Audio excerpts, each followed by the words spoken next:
Hi everybody, it's Jen. Welcome back to my channel, Hallmark Plus More, where we watch and talk about shows, movies, mysteries, Hallmark ornaments, and anything else that floats our boat. So today I'm going to be reviewing and discussing a Hallmark original series called The Way Home, Season 3, Episode 10, which is also the season finale. So very exciting.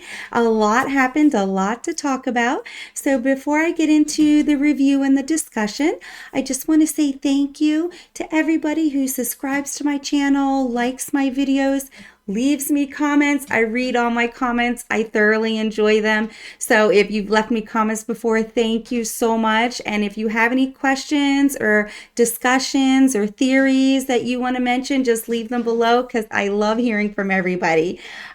So a lot to go over in this video. We're going to go over, the kind of the scenes and the details of the episode as always.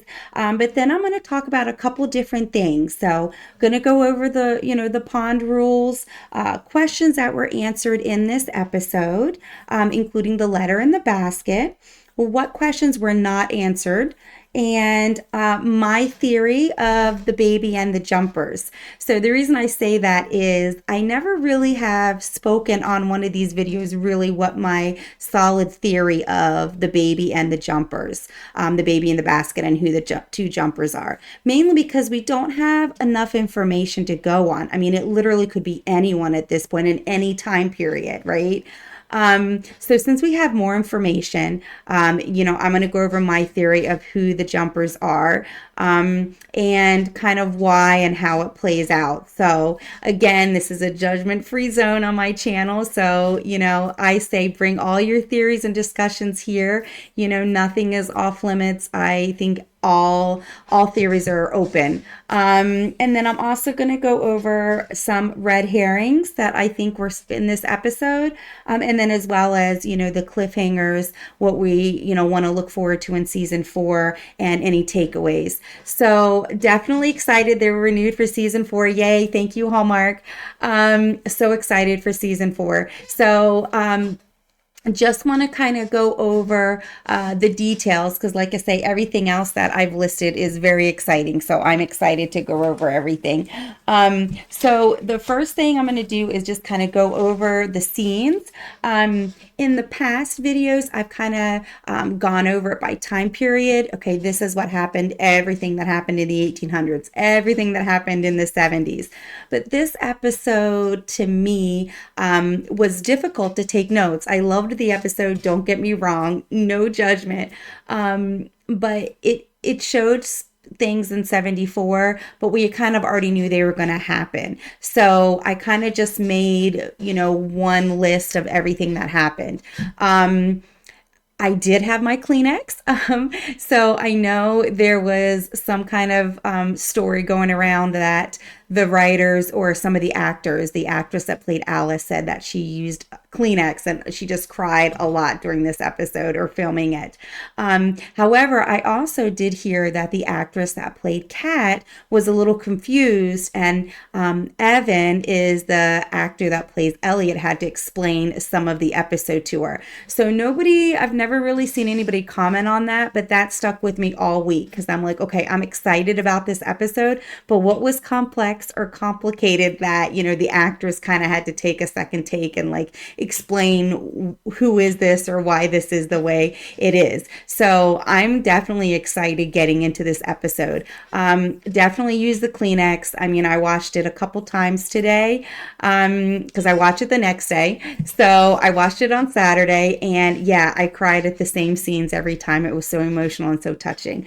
So I'm kind of just going to go it all over at once. And I wasn't surprised by too much. Like the beginning of the finale, I feel like it was tying up loose ends, like conversations where we know Colton time traveled. We don't know how many times he time traveled. We don't know when. We know he went back for the fire, the fireworks. We don't know when he did it. So I feel like it kind of just filled in gaps for us. So I didn't have my wow moments at the beginning, but I did have my Kleenex.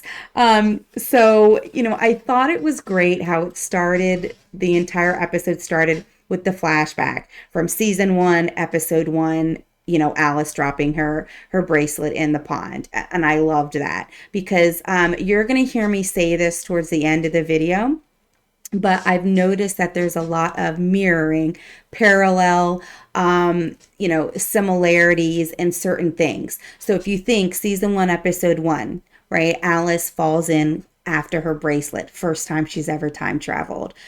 Teen Colton, first time he's ever time traveled, he gets mad. And if you notice, it's both their parents. Alice was mad at her mom and, moving to Canada and all that, and she drops the bracelet. Teen Colton was mad at his mom because he got the gig at Coils and his mom wanted him to do the farm work, and he throws in his book bag. And if you notice, they both fall in the pond the same way, right? They kind of go in head first trying to grab something. So, I mean, there's a lot of symmetry here where, they look like, and kind of the same jargon, which you're going to hear me talk about later towards the end of the video when I go through that list of what was answered, what wasn't answered, kind of like the takeaways and similarities. And that does play into my theory. But yeah, I mean, I've noticed that, how they started this episode from the beginning of season 1, but you can kind of see the symmetry with the characters. So I thought that was interesting. And of course, we know Colton knows Alice is a time traveler. Once we saw 74, I was like, how does Colton not know? Alice looks exactly the same. She sang with him in 74. She's going to sing with him in 99. I mean, her voice is angelic. If you've seen my video, I love Alice's voice. That actress, she's got a gift. She needs to do Broadway because she's an amazing actress and she can sing. She probably has already, but I just love her voice. So I would recognize it anywhere. So I know this is a show, but I know Colton had to have recognized her right away. Even when Alice was singing with Noah upstairs last season, adult Nick was going by and he heard it and he recognized it from 20 years ago. So, I mean, her voice is recognizable. So, I mean, I knew Colton had to have recognized her. Why he never said anything to her, I didn't know. Because I always kind of felt, if you watch season 1 in 99, that Colton... Because obviously season 1, I didn't know about 1974. I didn't know about 1814. But there was just something the way Colton in 99 looked at Alice, like in such a sweet way, like, treated her like another daughter, not just Kat's friend. So when Alice said early in the season to Dell, like, Colton didn't know who I was. He just thought I was Kat's friend. I'm thinking, no, he didn't treat you like Kat's friend. He knew, right? But so those are just those times where you're kind of screaming at the TV. There's a couple scenes in the finale where I'm like, yep, exactly. Like, I'm like, yes, I'm glad this is happening. So that was a really sweet moment. There is a couple times where Alice talks to Colton, and we find out a lot of information about Colton and time travel. So definitely a lot to digest there. So, I mean, it was just sweet to kind of watch Colton remember Alice, because I feel like we all know he had to have remembered her. So that's, again, one of those confirmations, right? Because I feel like a lot of these times we go into these episodes assuming this, but it's only part of a conversation. So we got a lot confirmed, which, like I said, I'll go over. I have a whole list of all of those questions and answers. And then, of course, it starts off with, Lewis wanting to press charges. So we get to see Sam. We haven't seen Sam in a couple episodes, but we knew he was going to be in the finale. So, Sam is just basically telling him Lewis wants to press charges. So I wasn't surprised by that. I thought it was nice that he was there. But like I said, I think Sam's suspicious. I'll talk about Sam later too. But I feel like, of course he's there and wants to help. And then from last episode, you see Alice go back to 99 and play MASH with Elliot and Kat. And I didn't think there was anything big about that. I think the reason she went to 99 was to confront Colton, and they have that talk about time travel. I mean, it's always cute. I mean, I'm aging myself, but I totally remember playing MASH. I don't know if the kids nowadays play MASH, but that was a thing. I remember playing it. So when I heard it, I'm like, yes, I know exactly what game she's talking about. It was just something fun we would do. But yeah, and I think it's funny when she said MASH is eerie accurate because it wasn't accurate to me or any of my friends. And we used real boys' names, right? We didn't use celebrities. But anyways, I just think that's funny. It wasn't accurate with anything, but Kat was saying that. So, I'm going to talk about that later because I'm sure people are thinking that's some kind of hint. But I do like that you see that scene with Jacob talking to Elliot. Like, hey, thank you for rebuilding, the Landry house with my dad, Elijah, basically. Thank you for staying. Um, because you heard in my video, if you watched it from last episode, I assumed he went with Jacob to the pond. I mean, I know people who, are thinking the clock has some kind of time travel to it, which I'm going to talk about later. And I know there was word and people were saying, well, Elliot didn't look wet and he didn't go through the pond. He went through the clock or he went some other way. And I'm like, no, they implied last episode, Elliot came to Jacob and said, look, I need your help with something. And it was right after he was looking at Kat's photo and he dropped the clock and found the handle. But then he put the clock back, I assume. Again, I'm not sure we saw that. And then Jacob goes. And then Kat says, how did you get here? Where's Jacob? And he says, Jacob had to go back. I'm here to help you. Right. And then Kat and Elliot have their moment in 1816. So, I mean, I thought that was pretty much assumed that Jacob took Elliot through the pond to get him to 1816 and then he jumped back.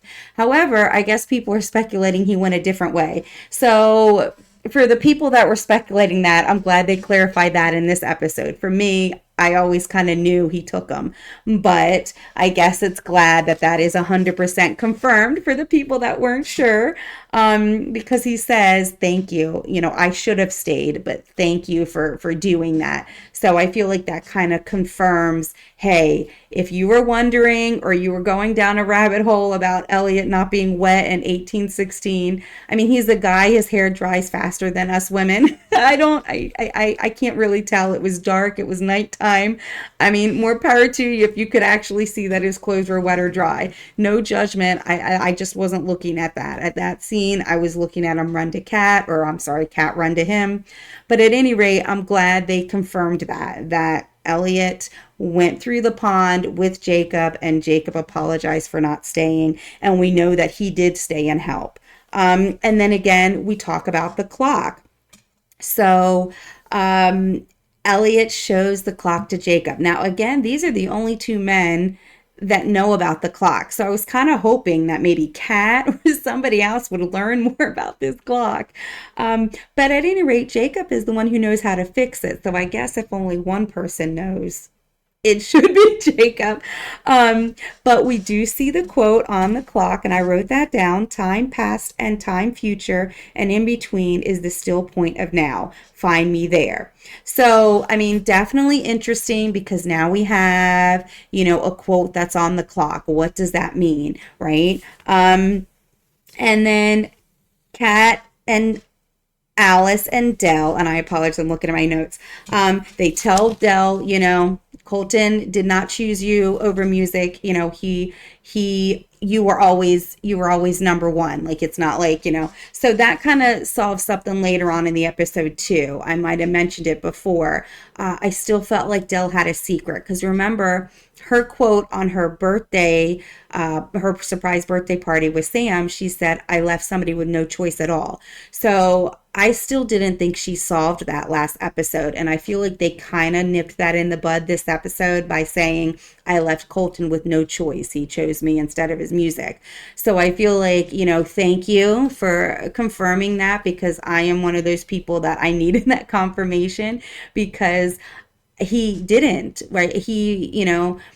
Dell even said, I'll go to San Francisco with you. So he didn't feel trapped to stay. He could have gone, Dell would have gone with him, but it wasn't a pick or choose. He said in the demo tape, which we find out later, Alice finds it or Kat finds it in her and Colton's things, and they listen to it, and Dell actually finds out, okay, I didn't leave him with no choice at all. It was me. I was the dream. So I feel like I'm glad that came across, and Dell got to hear that.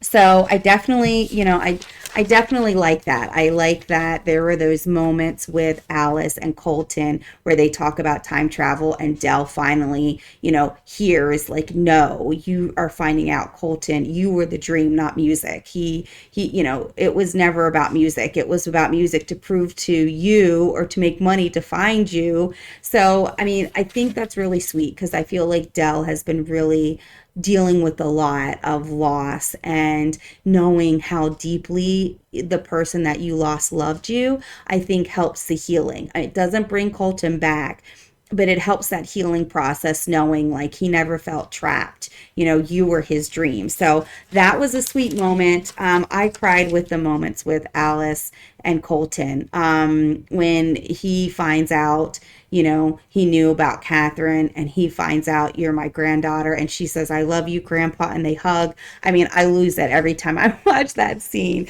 So I mean, that was great. I loved all of those scenes, and I know they were kind of throughout.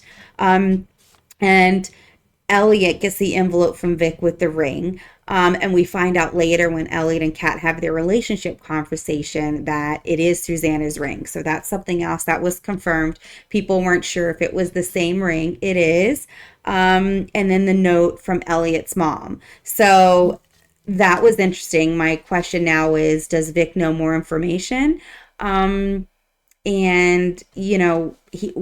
what's his change? Like, he's saying he's changed and that's why he's doing this, but he also said he changed when he came back, and then later had that great conversation with Elliot, and then woke up and stole the ring. So I hope he's changed. I believe people can change, but I also believe that people are set in their ways as well. So,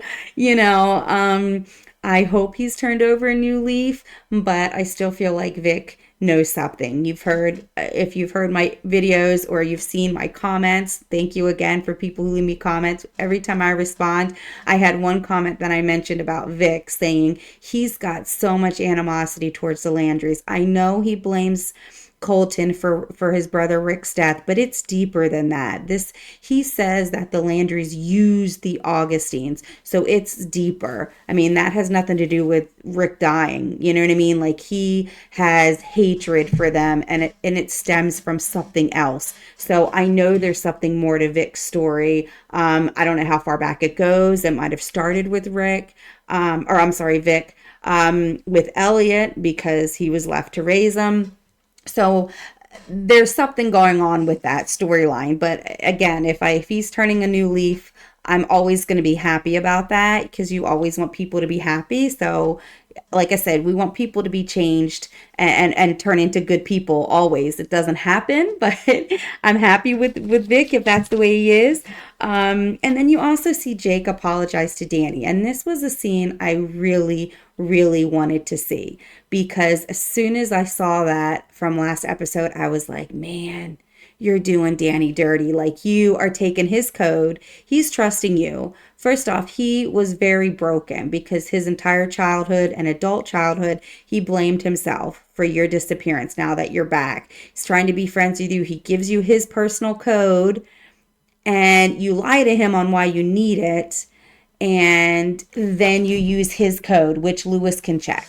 So, I mean, I was like, you owe Danny like a big apology, because, he's trying to make amends and you've screwed him over again, so to speak. Not that you screwed him over by disappearing, but I'm just saying the poor man has been through enough. So I'm like, you need to go in like on your knees begging to Danny, because this poor man has been through a lot. He's trusting you, and then you take his code and try to start arson. And then he tries to get an answer out of you, and you go, well, that's not the truth. And then Danny's like, well, what wasn't the truth? So, and then he comes back with only that you did nothing wrong, quote unquote. So, I mean, I think Jacob was honest in that moment. I just, I wish he did a better job apologizing to Danny because I feel like he should have been a little bit more apologetic. However, I've said this before.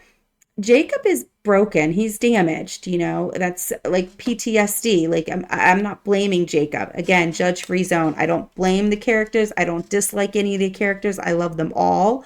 Including Cyrus because he's nasty, but he has a role to play. So I love all the characters, but I feel like that might be why his apology wasn't sincere because he's dealing with so much. Because PTSD is a real thing.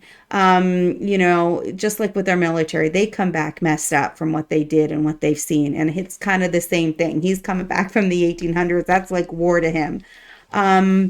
The way he was treated. So I'm not blaming Jacob. I just wished it came across better to Danny because Danny actually tells him to leave. So, I mean, I don't think it went the way Jacob intended it to go, and it didn't sit well with Danny. So, yes, I wanted to see that scene. No, I didn't like the way it went. I feel bad for both of the characters. I feel bad for Danny and I feel bad for Jacob. And I will talk about, the little typewriter in the corner in Danny's house. I'll talk about that later. But yes, obviously I picked up on that. They zoned in on it several times. I'm sure everybody noticed that. But I will get to the typewriter and the letters later. And then of course, Dell finally jumps. And I'm so happy. I wanted to see her jump last episode. I'm glad Jacob came home though. So, I wanted to see her jump and I'm like, please make her jump at a later date. And they did. And she came back to her wedding. And it was so sweet to see her wedding and see Fern. And it was just sweet because she's remembering it. You're seeing the video, but you're also seeing it live, so to speak, with through the time travel with them. And it was sweet. I think it was nice for Kat to see her mom kind of like vulnerable watching that moment. And the talk with Fern. When Fern said that, and I'm sorry, I want to make sure I get to that point here where she says that to Fern. I have the quote here. Fern actually says, 65 there, they thrive, 65 in 25. So I think everything Fern says means something. I do. But and I apologize, I'm looking at my notes because I know I have that written down. I know everything she says means something, but I'm not sure exactly what this one means. I mean, 65 there, they thrive. So I think, in 65, she's saying actually in 1965, they thrived. And 65 in 25, I think she's referring to 65 as Kat, the White Witch, is going to be in 1925. At least I hope. That would be a young Fern. So I hope that actually does happen.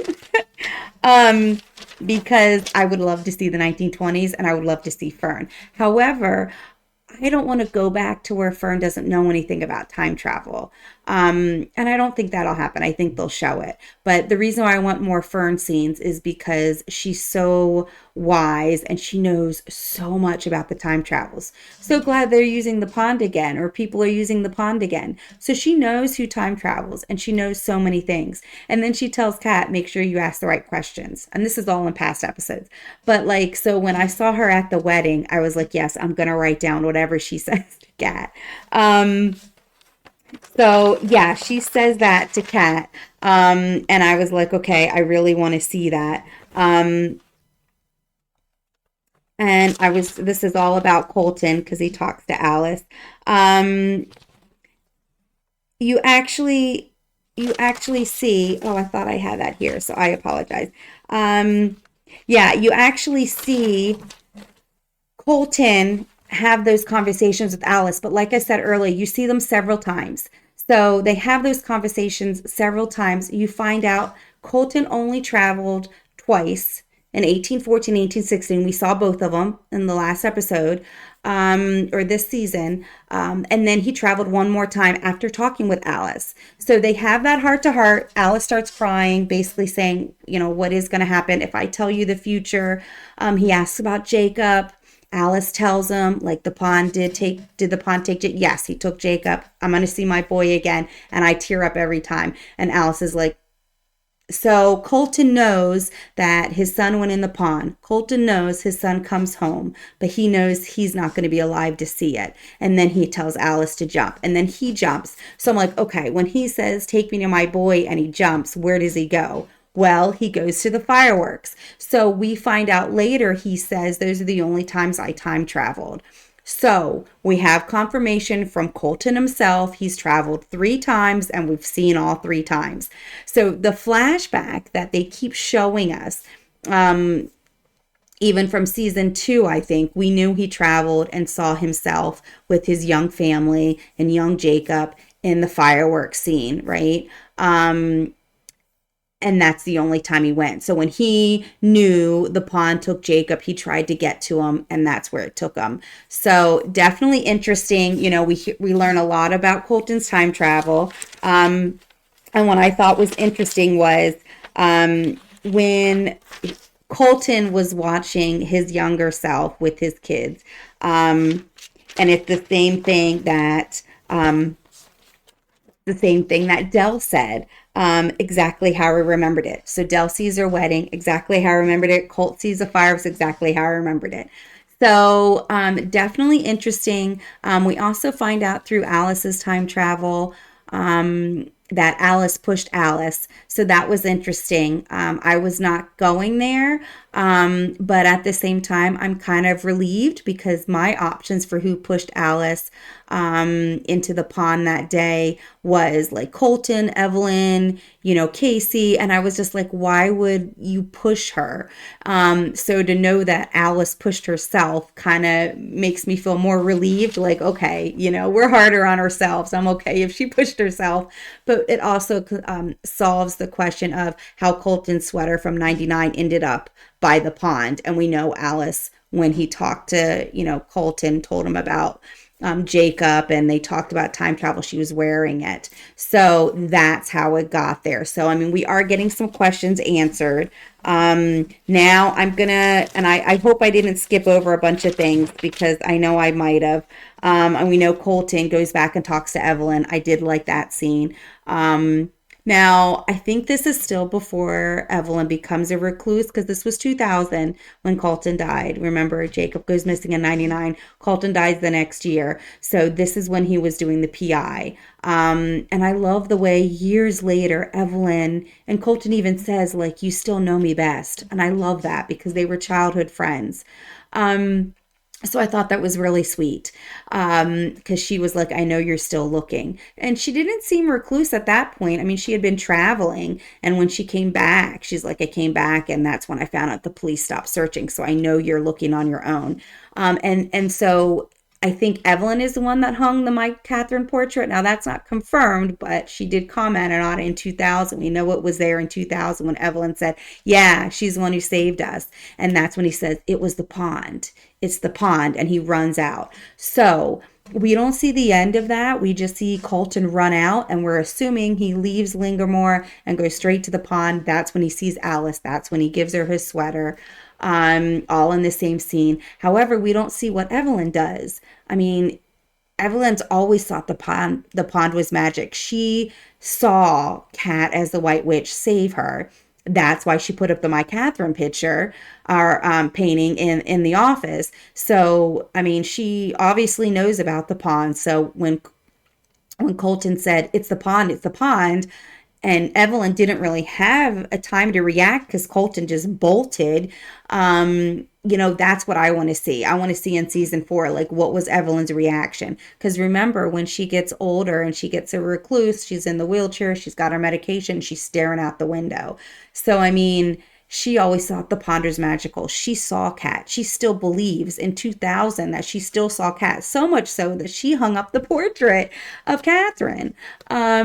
So I think she understands when Colton goes, it's a pond, and leaves.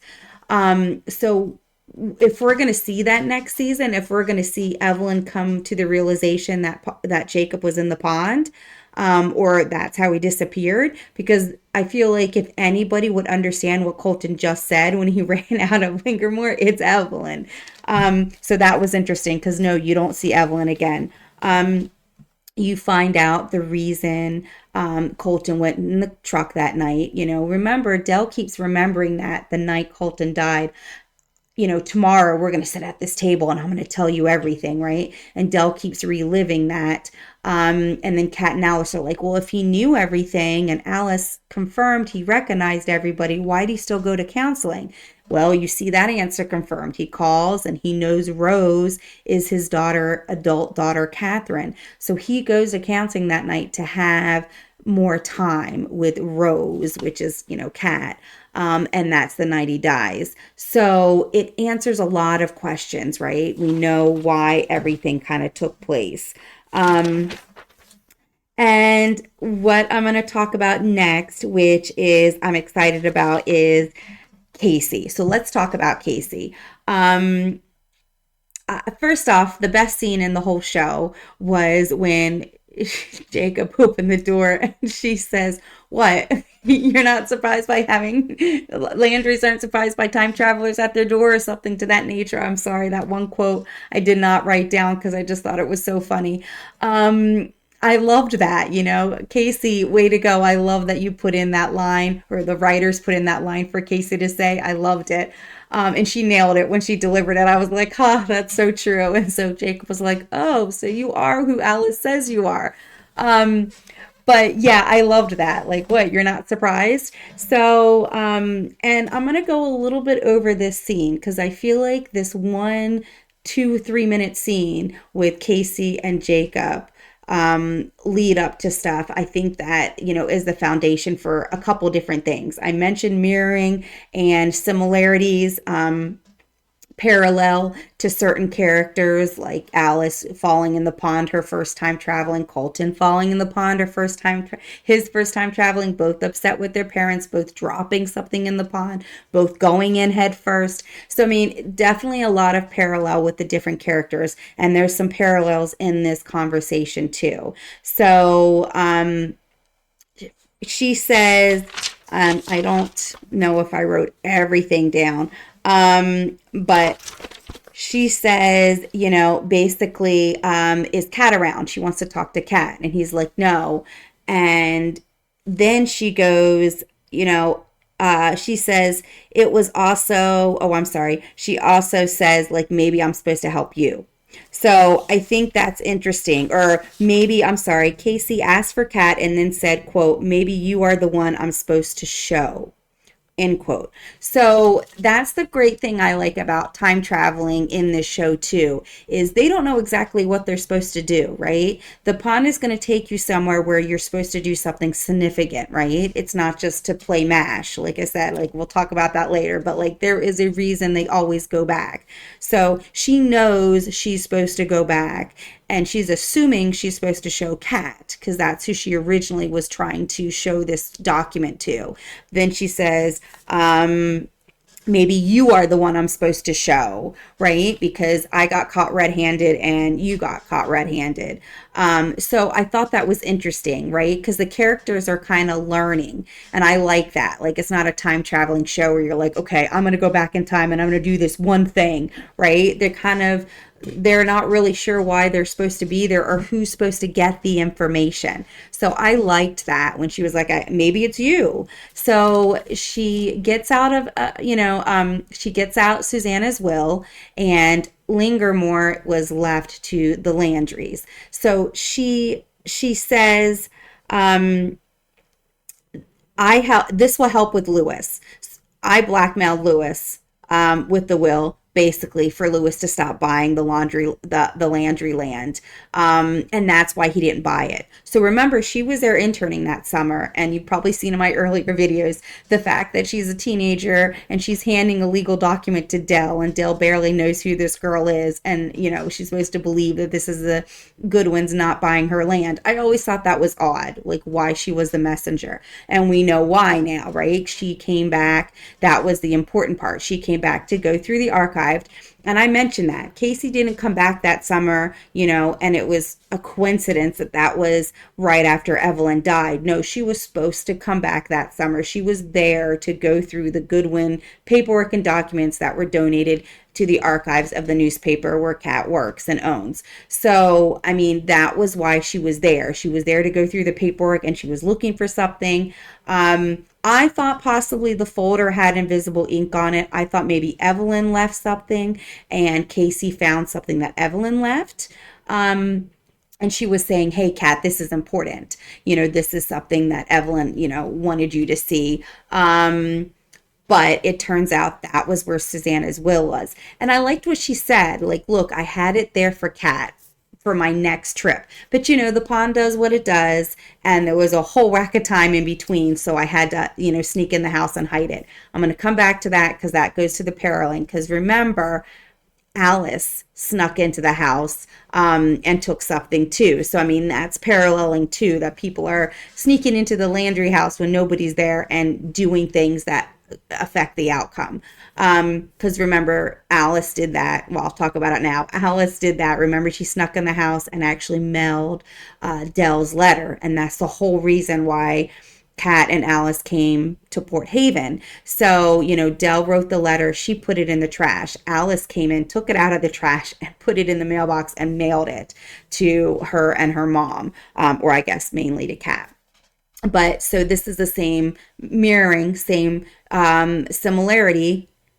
Casey comes in when nobody's home and sneaks into the house and puts something there to show them later, right? To take it out. So it's definitely interesting. I love that Susanna's will, she gave it to the Landrys. I'm not surprised that the Sons came in and changed it because Susanna even said that in 1816, if Cyrus dies, I'm put out. Like she basically said that. So, but what I don't get, and I'm going to talk about Lewis later, but Jacob basically has a get out of jail free card, so to speak, because now he has that proof that Landry should have and own Lingermore, and that should get him out of his legal troubles. But Casey blackmailed Lewis to stop buying the farm. And it worked. And then Casey said, Sam was right. The threat of a court battle sent him running. So I wrote down that quote. I don't know if it means anything. I just thought it was odd that it proves that Sam obviously knows Lewis well enough, or maybe he's been a lawyer for so long, Sam knows most people will go running if you threaten a court battle. But Sam was right. The threat of a court battle sent him running, basically saying, like, Sam didn't have to have the will. She said herself, Sam didn't have the paperwork, but just mentioning to Lewis sent him running. And obviously he didn't buy the land. So it worked. So now she's like, hey, I'm giving this to you. This is your get out of jail free card. If he's going to press charges, you tell him about this, then he won't do anything. And then Casey goes, I tried to leave it for Kat on Founder's Day, but that was the day she left to come rescue you in 1814. So Jacob was like, wait, what? Like, how did you know that? How did you know that? And then about the letters. So I did not skip over that. That part was very interesting to me, and I noticed it as soon as she said it. This will help you, this will help you get out with Lewis. And then she said, it'll also help stop Dell's letters. And I wrote that down as an exact quote. It will also help stop Dell's letters. And Jacob was like, what letters? And you could tell she was like, oh, you mean the fine print of the document. Like, she tried to cover it because she realized Jake didn't know what she was talking about. But I picked up on it. So Lewis was one of my three people. If you ask me who was sending Dell the unsigned notes, I was saying Lewis, Vic, or Sam. And I was hoping not Sam. I was hoping if it was Sam that it was in a nice way, like I'm trying to warn you. But I was leaning towards Lewis and Vic. So, this makes it sound like it was definitely Lewis sending the letters. This will of Susanna's is going to get you out of your trouble with Lewis, and it will also help stop Dell's letters. So, I mean, obviously Lewis is writing them, or Max is writing them, But I think we're going to find out in season 4. We're going to see the typewriter. Because remember in my earlier videos, if you find the typewriter, you know who. And by who, you usually can figure out why. Because the letters are not aligned straight. There's certain letters on the envelope and the letter itself. So, I mean, if you can find the typewriter where, the O is lower than the N, and, that's how you're going to figure out who wrote the letters, is where the typewriter is. Because I felt like every time you saw the letter, you saw the letters were not straight. They were off. They were unaligned, and you're going to notice that when you see the typewriter. So I loved that. I was like, all right, Lewis was one of my 3 people that could have wrote the letters. But Casey knows a lot. How did Casey know that Kat left on Founders Day to save Jacob? So now I really want to know who she is, because how does she know all this? And how does she know Lewis is sending the letters too? Like, how does she know? I just want to know. And then of course you see Alice and Casey at the pond, where they always meet up accidentally. And Alice tells Casey, like, wait a second, before you go, I have to know the truth. I'm your mom and Max Goodwin is your dad. And Casey looks a little puzzled. You could tell she looks puzzled. And Alice is like, wait, I'm not your mom, but you're a Goodwin and a Landry, right?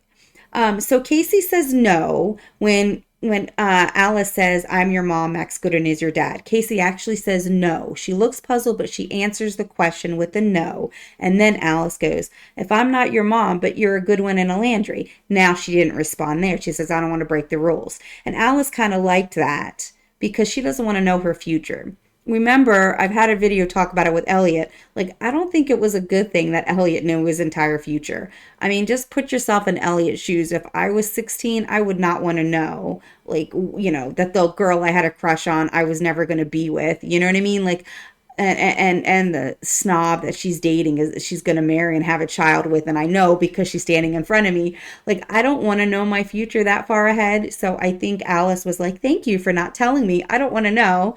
So I like that, but we did get confirmation that Casey is not Alice's daughter. So, I mean, at least we've got that confirmation. We still don't know exactly who Casey is because she didn't necessarily say that she was. She just said, no, you're not my mom, basically. So at least that is one solid answer. Still have questions about Casey, but at least we know it's not Alice. And then the end, Jacob and Alice talk and basically said, so you pushed yourself.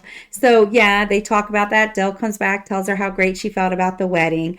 And then, now Dell and Kat know, because Jacob told Alice, and now all 4 of them know. So Kat, Alice, Jacob, and Dell all know that Susanna's will left Lingermore to the Landrys. And then Dell remembers again. We've seen the flashback a couple times. So this is where everything kind of comes together, what I talked about earlier. Dell remembers, okay, Colton wanted to tell me everything. And then Kat,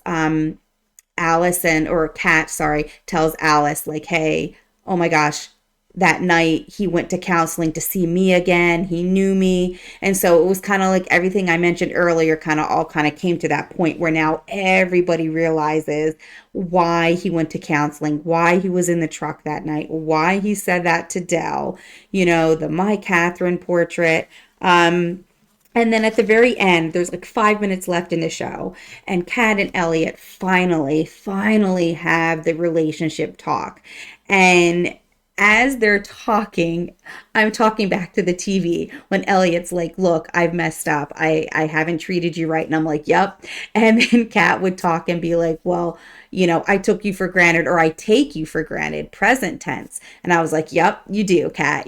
So I was like, I loved that they had that conversation, because I know everybody likes to beat up on Elliot and people beat up on Kat, and nobody's perfect. Kat is not perfect. She messed up a lot. Elliot's not perfect. He's messed up a lot. So I'm like glad they have that conversation. I know people who love Thomas like to bash Elliot, and people, and people aren't fans of Thomas. They like Elliot. But for me, I like them all equal. I love Thomas. I love Suzanne. I love Elijah. I like Elliot too. I like Elliot with Kat once they have this discussion. So I'm a big Friends fan. I love Friends. I've seen all 10 episodes, all 10 seasons. I know every scene by heart. So when they said it was Ross and Rachel, I saw Ross and Rachel in this discussion. Like Elliot is manning up and saying, "Hey, I messed up. I didn't treat you right. I put you on a pedestal because I've loved you my whole life. And then when we get into our relationship, I, held you to this unfair standard." And yes, Elliot, you did. Ross was in love with Rachel his entire life, and he did the exact same thing to Rachel. But yet Rachel was like very toxic to Ross as well, and Kat is very toxic to Elliot, and Kat admitted it. I took you for granted. I knew you were always going to be there. I ran away from my troubles. I never was honest with you. I would run away, to the 1800s. And so it's like Kat admitted all of the stuff that she did wrong, because she did do things wrong. She did take Elliot for granted big time. Elliot, you were always there. He was always there. She could just jump in the pond and be gone for days, put her life at risk, save Jacob, do whatever she wants, and Elliot would just be there when she came back. And so, yes, you took Elliot for granted. And yes, Elliot, you put her on a pedestal she could never measure up to what you put her up to, right? You treated her that way and you expected it to just be magical, and it's not. You have to work at your relationship. So I mentioned with Ross and Rachel, the season 1 Ross and Rachel is totally different than season 10 Ross and Rachel. You literally saw them grow as an individual, grow as a couple, grow as learn more about how relationships work and how to treat people. And I feel like you kind of see that with Kat and Elliot. They're growing. She learned so much from her relationship with Thomas that she's going to bring into this relationship with Elliot. And Elliot and them are realizing like, hey, we both messed up. We want this to be real. It is real. We just gotta work on it and kind of love each other for who we are. I see you for who you are. Again, I'm glad Elliot went to 1816. I think it's one of the best things he did for his relationship with Kat, to be able to see her vulnerable in her element, see that she's brave, see the kind of person that Kat is. So I think that was a big, turning point in Elliot's relationship and growth in his relationship with Kat. So I'm so glad they hashed out this conversation, because they both have messed up and they needed to say it to each other, and they need to say, okay, now where do we go from here? Okay. Because, admitting it is the first step. Now you have to resolve it. Now you have to fix it. Now you have to put your words to action. Now let's see what you guys are going to do together. So I was really happy to see that. I know a lot of people don't like Kat and Elliot together. I like Kat and Elliot together because I think that's what relationships are about. I love Hallmark. I love all the cheesy Christmas movies. I love them. I watch them every year. I review them on my channel. But I like seeing this raw, flawed person, because Kat is flawed. Elliot is flawed. Jacob is flawed. He needs counseling. But we know he can't go to counseling because he time travels and nobody will believe him. But at the same time, I loved seeing that rawness from both of those characters. They talked about how much they both have messed up, that they do want to be together. They have to work on their relationship like you do all relationships. So I thought that was a really sweet moment, and I've been waiting for that to happen. And I think it happened at the right time. So I definitely enjoyed them finally talking. Like, to me, I was like, yes. Yes, you did that. Yes, you treated her that way. Yes, he treated you that way. So I'm definitely glad they talked about that. And then, of course, the last scene when Del sees all the letters and Jacob leaves his note. Now, on his envelope, he says to Mom, Kat, and Alice on the envelope. And then he says, I don't want to put my family in danger. Maybe these letters will stop if I disappear. Quote unquote was what he wrote on the letters to Del, basically, and Kat and Alice, but Del saw them. And you could see on the table. There's a ton of those letters. We only saw the writing on 4, but I have all of those out, so we'll be able to talk about them.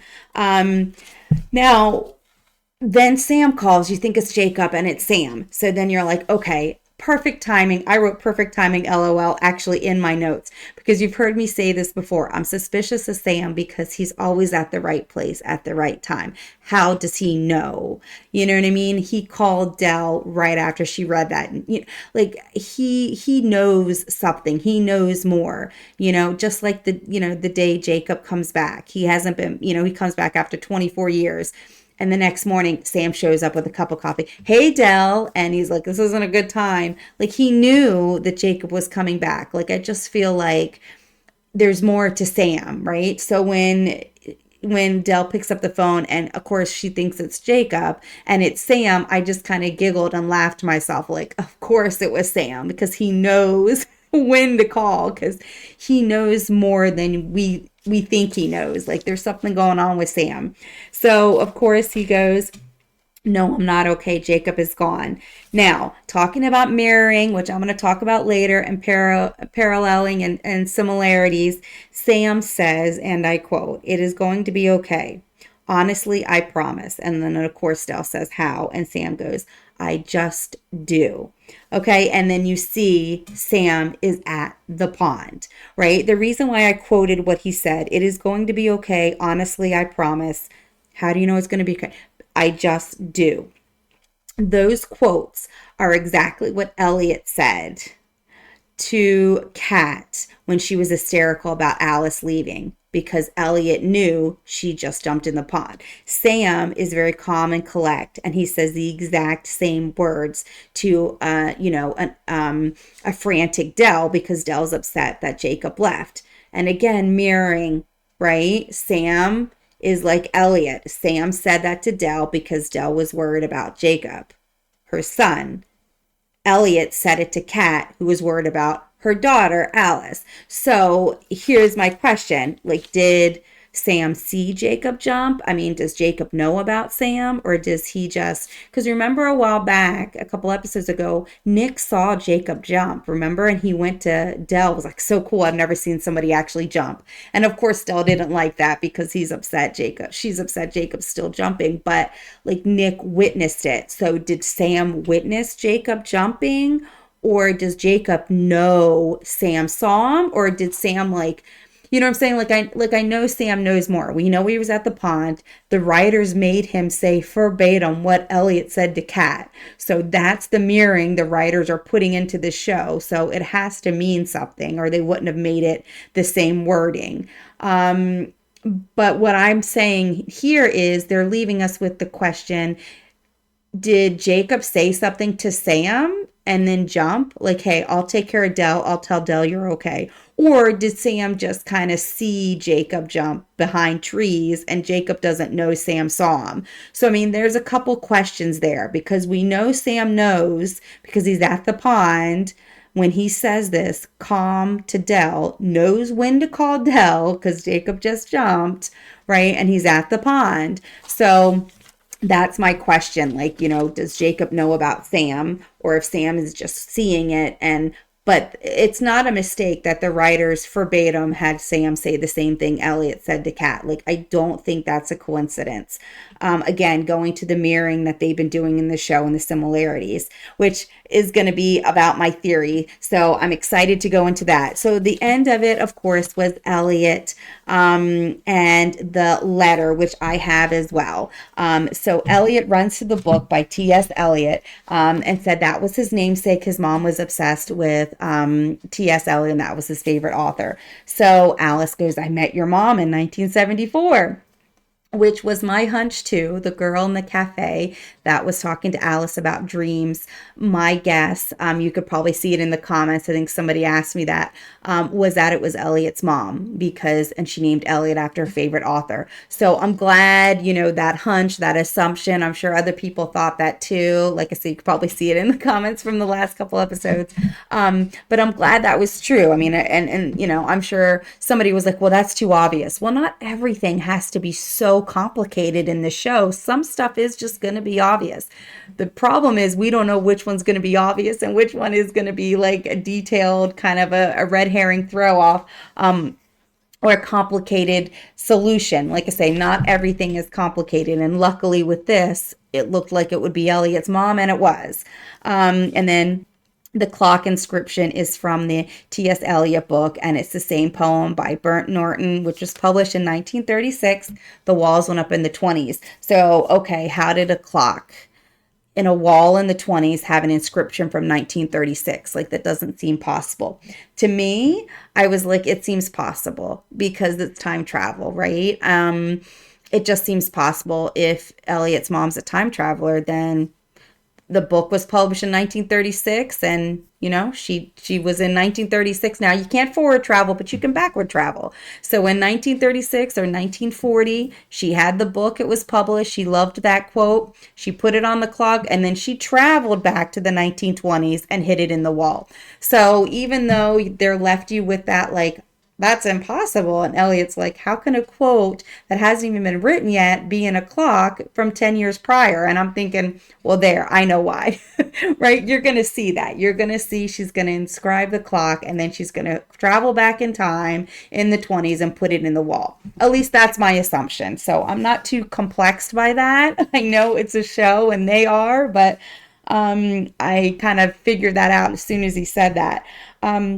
But it's kind of cool because at that point you realize that Elliot was a time traveler when the baby was left because of the writing, because she goes, I jumped to love. So that's when they all realize maybe she jumped. And then they're like, but wait, if she jumped and she's an Augustine, like, she couldn't have jumped by herself. She had to have jumped with the Landry. So who's the Landry that jumped with Elliot's mom? And we know Elliot wrote the letter, because remember the jumper was writing a letter. So we do know that. So we did get some answers, not all, because we don't know the other jumper. And Casey took the baby in the basket. So I know a lot of people were saying, like, how could you leave your baby and jump if nobody was around to collect the baby? If you see in the clip, as soon as they jump, you see Casey come up to the basket, pick it up, and she dropped it off at the Landry's front porch. So that confirms an answer too. But that plays into my theory too, because Casey was the one who picked up the baby. And then, of course, when you see Dell and Colton, now remember, this has to be 84 because Catherine was born in 1984. They wed in 75, but when they walk out on the porch, Dell says, oh, Catherine, she's like quieting Catherine, which is the baby. So that means Elliot and Kat are obviously the same age, but still are around the same age. But that's how we knew that time frame. So that baby was left in 1984. So we have the time period. So I know saying earlier, I don't give theories on the jumpers and the baby because I don't know what time period it is and there's too many possibilities. Well, now we know it was 1984 and the baby in the basket is Elliot. The woman who jumped was Elliot's mom. She's the one who wrote the note. And we saw Casey pick up the basket. How did the baby get from the pond to Dell's, doorstep or Colton's doorstep? They picked up the basket and put it there. But Dell and Colton have the baby too, which was Kat. And Colton leans down and reads a note. And then Dell says, oh, poor Elliot. So how does she know it's Elliot? Because the note says, oh, little one. It doesn't say, dear Elliot. So that leaves you with questions. 1984. So I know I went a little long in going over the details because I was going back and forth. But what I want to do now is kind of the fun part. What answers, the unsolved notes. So I'm going to go over quickly the rules of the pond, just because we want to go over the rules of the pond because I think it's going to help with our questions. So what we know so far is you can only travel to the past, no future travel. You must be a Landry or travel with the Landry. The pond takes you where you need to go, quote unquote. Time is equal to the time lost in present time. Now, not the whole 9 months to 2 days. Like if you're out for a day and you spend the night in 1814, then, that's a whole day. So, that can be debatable. I know a lot of people have different angles on that. And then the last one that I have is the pond is the only portal to time travel, and the pond is magic. So I wrote that down because apparently the writers and the showrunners have said, there is no other portal. It's not like there's one in Lingermore. There's one, at the Augustines. There's the tunnels. So they have pretty much said the only time travel portal is the pond. So those are the rules of the pond. The other things I want to go over quickly is what questions were answered tonight, because we did get some answers. We got a lot of questions, but we did get some answers. So we confirmed that yes, Jacob took Elliot to 1816 to help rebuild the Landry house. Again, that was a given to me, but apparently a lot of people, want to believe the clock does forward time travel. They want to believe changing the time on the clock does something. And a lot of people, at least I heard, a lot of people were saying that, Elliot could have gone to 1816 by himself. Well, no, it was confirmed. Jacob said it. Thank you for rebuilding my house. I should have stayed. So yes, Jacob took him back. Elliot did not use the clock to time travel to 1816. Alice does talk to Colton about Jacob in the pond, so I like that we got that answered. We got confirmed that Colton knew at the end of his life about time travel, and he knew at the end of his life, before he died, he knew Jacob was done, had been taken by the pond, or fell in the pond. And we confirmed the conversation between Colton and Dell that night when he died, telling Dell about the pond and Jacob. We confirmed that that's what he was going to tell Dell. Because remember, we've seen that scene a lot. I'm going to tell you everything tomorrow. What is he going to tell him? And we got confirmation or an answer that Colton sees the Catherine painting with Evelyn in 2000. Because remember, we saw previews, like when was Colton in Lingermore when he saw the My Catherine painting? Like, when was that? We never saw that scene. Well, we got confirmation that it was when she went to see it, when Colton saw Evelyn in 2000 talk about the money to help find Jacob. And that's when I said he saw it and said, oh, he fell in the pond. He fell in the pond. So that's confirmed, because we wanted to know when he was in Lingermore and where he saw the painting of Catherine, My Catherine. We got confirmation. Alice pushed Alice. How did Alice get pushed in the pond? She pushed herself. So that was confirmed and answered. And also Colton's sweater was answered, right? Not just who pushed Alice, but how did Colton's sweater get at the pond? Well, we found out both answers. Alice pushed herself, and before she pushed herself, she was coming back in wet from the pond in Colton's sweater. So we got that answered. So I'm liking that we're getting some of these questions answered from earlier in the season. Casey knows Sam. We got it confirmed that Sam is a lawyer for the Goodwins. We don't know too much about Sam, but through the conversation with Casey, with Jacob about Susanna's will, like, we know he's not faking that. Not that it was, assumed that he was, but at the same time, when you're skeptical and suspicious of characters, who knows what they're telling the truth and what they're not telling the truth, right? When they're lying. So we kind of got a confirmation that he really is a lawyer for the Goodwins. Casey kind of confirms that he helps with the paperwork. We also got confirmed that there's going to be more Cat and Fern scenes. Yay! Fern saying, it hasn't happened yet, kitty cat. So I'm excited about that. That kind of confirms that Cat is going to see Fern again, because Fern remembers it and Cat doesn't. We got confirmed by Casey herself that Alice and Max are not Casey's parents. Now, Casey could still be related to Alice in some other way, but we know for a fact that she is not Alice's child. But Alice did say, but you are a good one in a Landry, and she never really commented because she said, I don't want to break any more rules. But at least Alice can rest assured knowing, hey, I'm not her mom. But whether she's going to get together with Noah, because remember at the end of this episode, I didn't really talk about it, but Noah texts. So you kind of have that triangle there. Like, is she going to go back to Noah, or is she going to try to start something with Max now that you've got that softer side? So we'll have to wait and see. But we did get confirmation that Colton jumped to try to see Jacob, and that's when he was sent to the fireworks in 99. So and that was the day he died, right? He died like that night or that day. So really, he time traveled 3 times and we saw all 3 of them. So, we always wondered how many more times did Colton time travel, right? Was he warning Jacob as a time traveler? Well, in that one scene with the fireworks, yeah, time traveling Colton, said that to Jacob. I love you.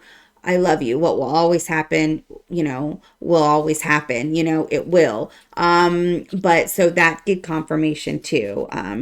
If Colton knew why he was still going to counseling that night, yes, we confirmed that by him calling the counselor and saying if Rose was going to be there that night. So yes, we know why he got in the car that night. It showed that scene to spend time with adult Cat because now he knew who he was. That was his adult daughter.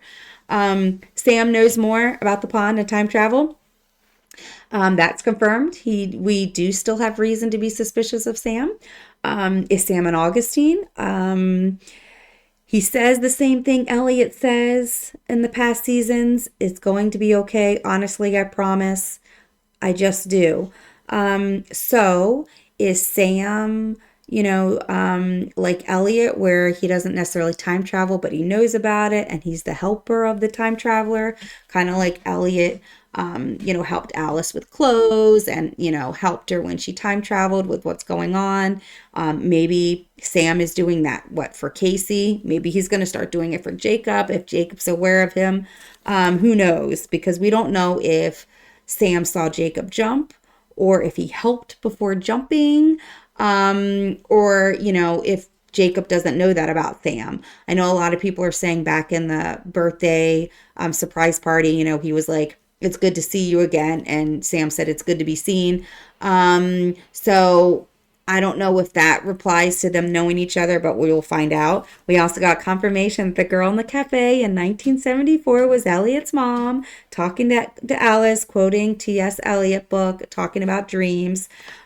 We also got confirmation that Elliot is the baby in the basket. So yay! We finally found out who's the baby in the basket. Yay! It's Elliot. We also find out Elliot's mom jumped in the pond, that she was the girl jumper. We know that she wrote the note. She was the girl jumper because of the note she left.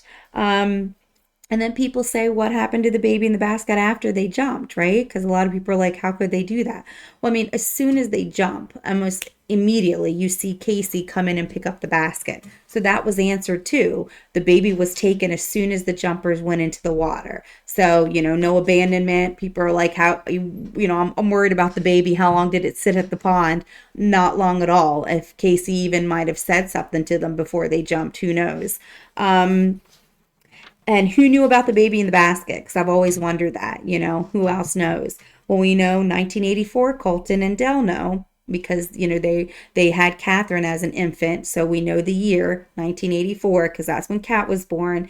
And Vic, because obviously Vic raised Elliot because that's his, son. So Vic must know about the baby in the basket and the letter because Elliot found it now. So other than those 3 people, we really don't know. I mean, I think, I always said that Dell and Colton have a soft side for Elliot. And now we're seeing, how they know that.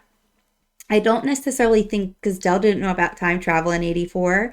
So she probably didn't pick up on the note that said jump for love. Maybe Colton didn't either. Maybe they just thought it was she ran off. We don't know if they know who she ran off with or what, right? But I feel like they've always had a soft spot for Elliot.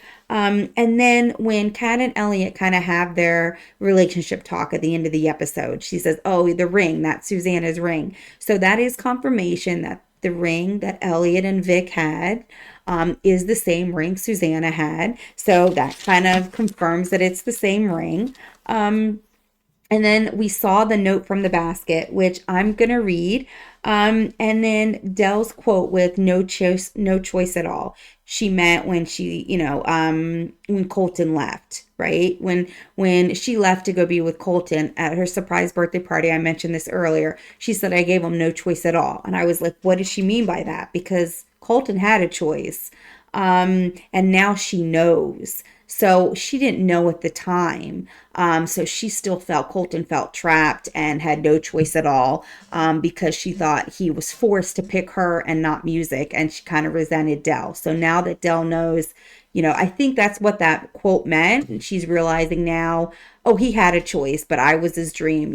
So I love that. That was kind of a sweet moment. So the letter. Um, I I watch the show by myself. I don't watch it with my husband, but my husband was like, "Oh, what do you want to know?" Or like, and I was like, "Oh, I really wish that I could see the letter that was in the basket." So my husband actually found the transcript of Elliot's letter online. So I don't know where he found it, so I don't know who to credit. But he actually did find it. So I'm going to read it to you now because it's hard to do a screenshot. And which is misleading. And I don't know why the writers did this, but the letter, if you pause your TV on the letter and you listen to what Elliot says, you're like, wait, that doesn't make sense because Elliot doesn't read it from the very beginning. The quotes that Elliot reads from the letter is not from beginning to end. I'm probably just the shortness of time in the show, but I have the whole letter, so I'm going to read that to you. Thank you, my husband. Shout out to him for finding the transcript online of of Elliot's letter. And mo- and it's very interesting to me because it doesn't say, Dear Elliot. It says, Oh, my little one. In time, I hope you understand that leaving was the only choice. In time, I hope you understand that you were the only thing that made me happy. But while love itself is unmoving, it is the cause, underline, and end, underline, of all movement. So it is the cause and end of all movement, but cause and end words were underlined, or like all caps, like they wanted to emphasize that. But while love itself is unmoving, it is the cause and end of all movement. I move for love, I jump for love, I leave for love. And somehow, someday, I know that this will be something you'll understand. It is impossible to say just what I mean. And then she has an explanation point. So she wanted to emphasize that. It's impossible to say just what I mean. Except, I'm sorry, I'm sorry, I'm sorry. But go, go, go, said the bird, and I follow. The time to wonder, do I dare? And do I dare? Is over, but I do wonder if one day there will be time for you and time for me. So there's a little bit more of the letter, but it was illegible. So, I mean, that's the letter. If you pause your TV, that is the letter in its entirety that we can see. There's a little bit more that you can't actually see, but that's the letter. So obviously, like I said, that's a long letter. You only saw clips of it on the show. But I mean, when I first heard I move for love, I jump for love, I leave for love, I hope, it's impossible for you to understand. I'm like, as I'm hearing what he's saying, I'm like, yeah, she definitely jumped in the pond. So that's the letter, like I say, in most of its entirety. The rest of it, nobody can really see. But I'm liking that I'm able to show that and tell you that of what the letter said. Thank you to my husband. So what questions are still not answered? So one, we don't really know who Sam is. We know he's a lawyer, assuming he's a lawyer with for the Goodwins, but is he an Augustine because he knows about time travel and it looks like he helped Casey, or knows about Jacob jumping, so he knows more. Is he a Goodwin because he's a Goodwin lawyer, or is he an Augustine because he's helping with the time traveling? So we really don't know enough about Sam. So I'm still curious and suspicious of Sam. So that isn't fully answered. If anything, that last scene is giving us more questions. Is he Goodwin, Augustine? What's his role in all this? And does Jacob know? How does he know Casey? How does he know about time travel? And why the need to get close to Dell and the Landry family? Remember when Sam first appeared in the seasons, He appeared because his horse wandered into the Landry farm. And of course, the horse looked just like Lightning, the horse that Dell lost as a child and is still very emotional about. So, is that a coincidence? No, I don't think it's just some random coincidence that Sam buys a horse that's identical to the one Dell had growing up and keeps wandering off to her land, giving Sam a perfect excuse to go over to the farm, right? And kind of, weasel his way. I don't want to say weasel because I think he's a good guy. Hopefully, I think he's I hope he's a good guy, but, gives him an excuse to keep coming over to the farm to get his horse that's wandering over. So if you remember, that's kind of his segue. That was kind of his how he got introduced to Dell, and it kind of went on from there. So to me, that wasn't a coincidence. So I feel like Sam kind of targeted Dell and the Landry family. Now, when I say targeted, I don't mean it in a negative way. Maybe he's there to help. You know what I mean? Maybe he is, like I said, a Goodwin and Augustine. Maybe he's a Landry. We don't know, right? But that was his in. That was his in to get closer to Dell. We just don't know why. So I want to know more about Sam. Like, why is he getting close to her? And then who is Casey, right? We know it's not Alice. Alice is not, Casey's mom, and Max is not Casey's dad, but we really don't know. Is it Jacob? Is Casey still related to the Landrys? Now, I'm going to tell you my theory because my theory talks about Casey as well. But remember, she time traveled alone. And the only people, according to the pond rules that I read earlier, according to the pond rules, the only people that can travel alone are Landrys. You have to travel with a Landry if you're not, a Landry by blood or however. So if Casey is a good one, she has to be part Landry because she jumped in the pond by herself, which she confirmed to Jacob. Like, yeah, the gig's up. I'm a time traveler. You all know that. So I'm going to go over my theory in a minute, but we still don't know exactly who Casey is. I mean, she went up on Founders Day and accepted something under the Goodwin's name. I mean, that's pretty brazen if you're not a Goodwin. Like, you're going to go up in front of an entire town and lie on who your last name is. So, I mean, I'll go over my theory and why I think that, but that partly goes into it. Like, she has to be some part Landry because she jumped by herself. Let's not forget that. So if she's not Alice's kid, she has to be somebody's because she has Landry in her blood because she can time travel alone. The clock, we still don't know much about it. Does it have anything to do with time travel, or is it just a message from generation to generation? Remember, Colton did the invisible ink to communicate with Evelyn, and you found it in the books where Alice and Kat found it, and that was his way of communicating. So is this how the Augustines communicated? Was through the clock, like sending messages? Or does the clock have something to do with travel? I know people who love Thomas. I love Thomas too, but I know a lot of people are holding on to hope that the clock does forward travel. Well, I don't think the clock does forward travel because that breaks the rule of the pond. Now, I know a lot of people want their theories to be fact, right? So you overlook certain things so that your theory can be true. So, and again, this is a judgment-free channel. Everything I say is judgment-free. Everybody has their opinions, and I welcome all opinions and all theories. However, I do not think the clock is future time travel. And I know a lot of people are saying that so that Thomas can come back and be with Kat.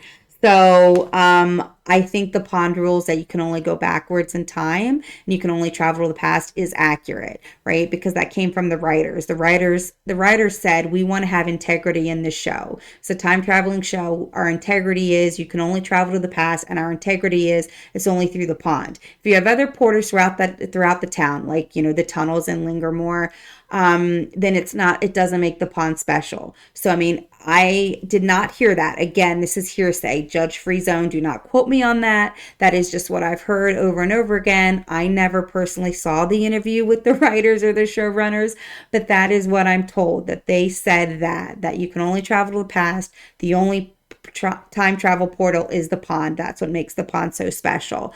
So take that with a grain of salt. I'm not here to wreck anybody's theories.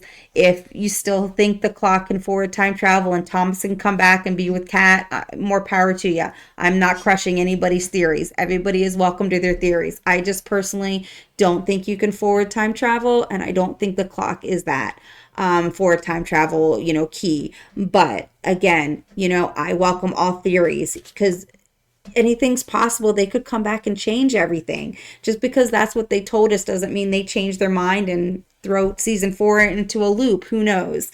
And Louis Goodwin.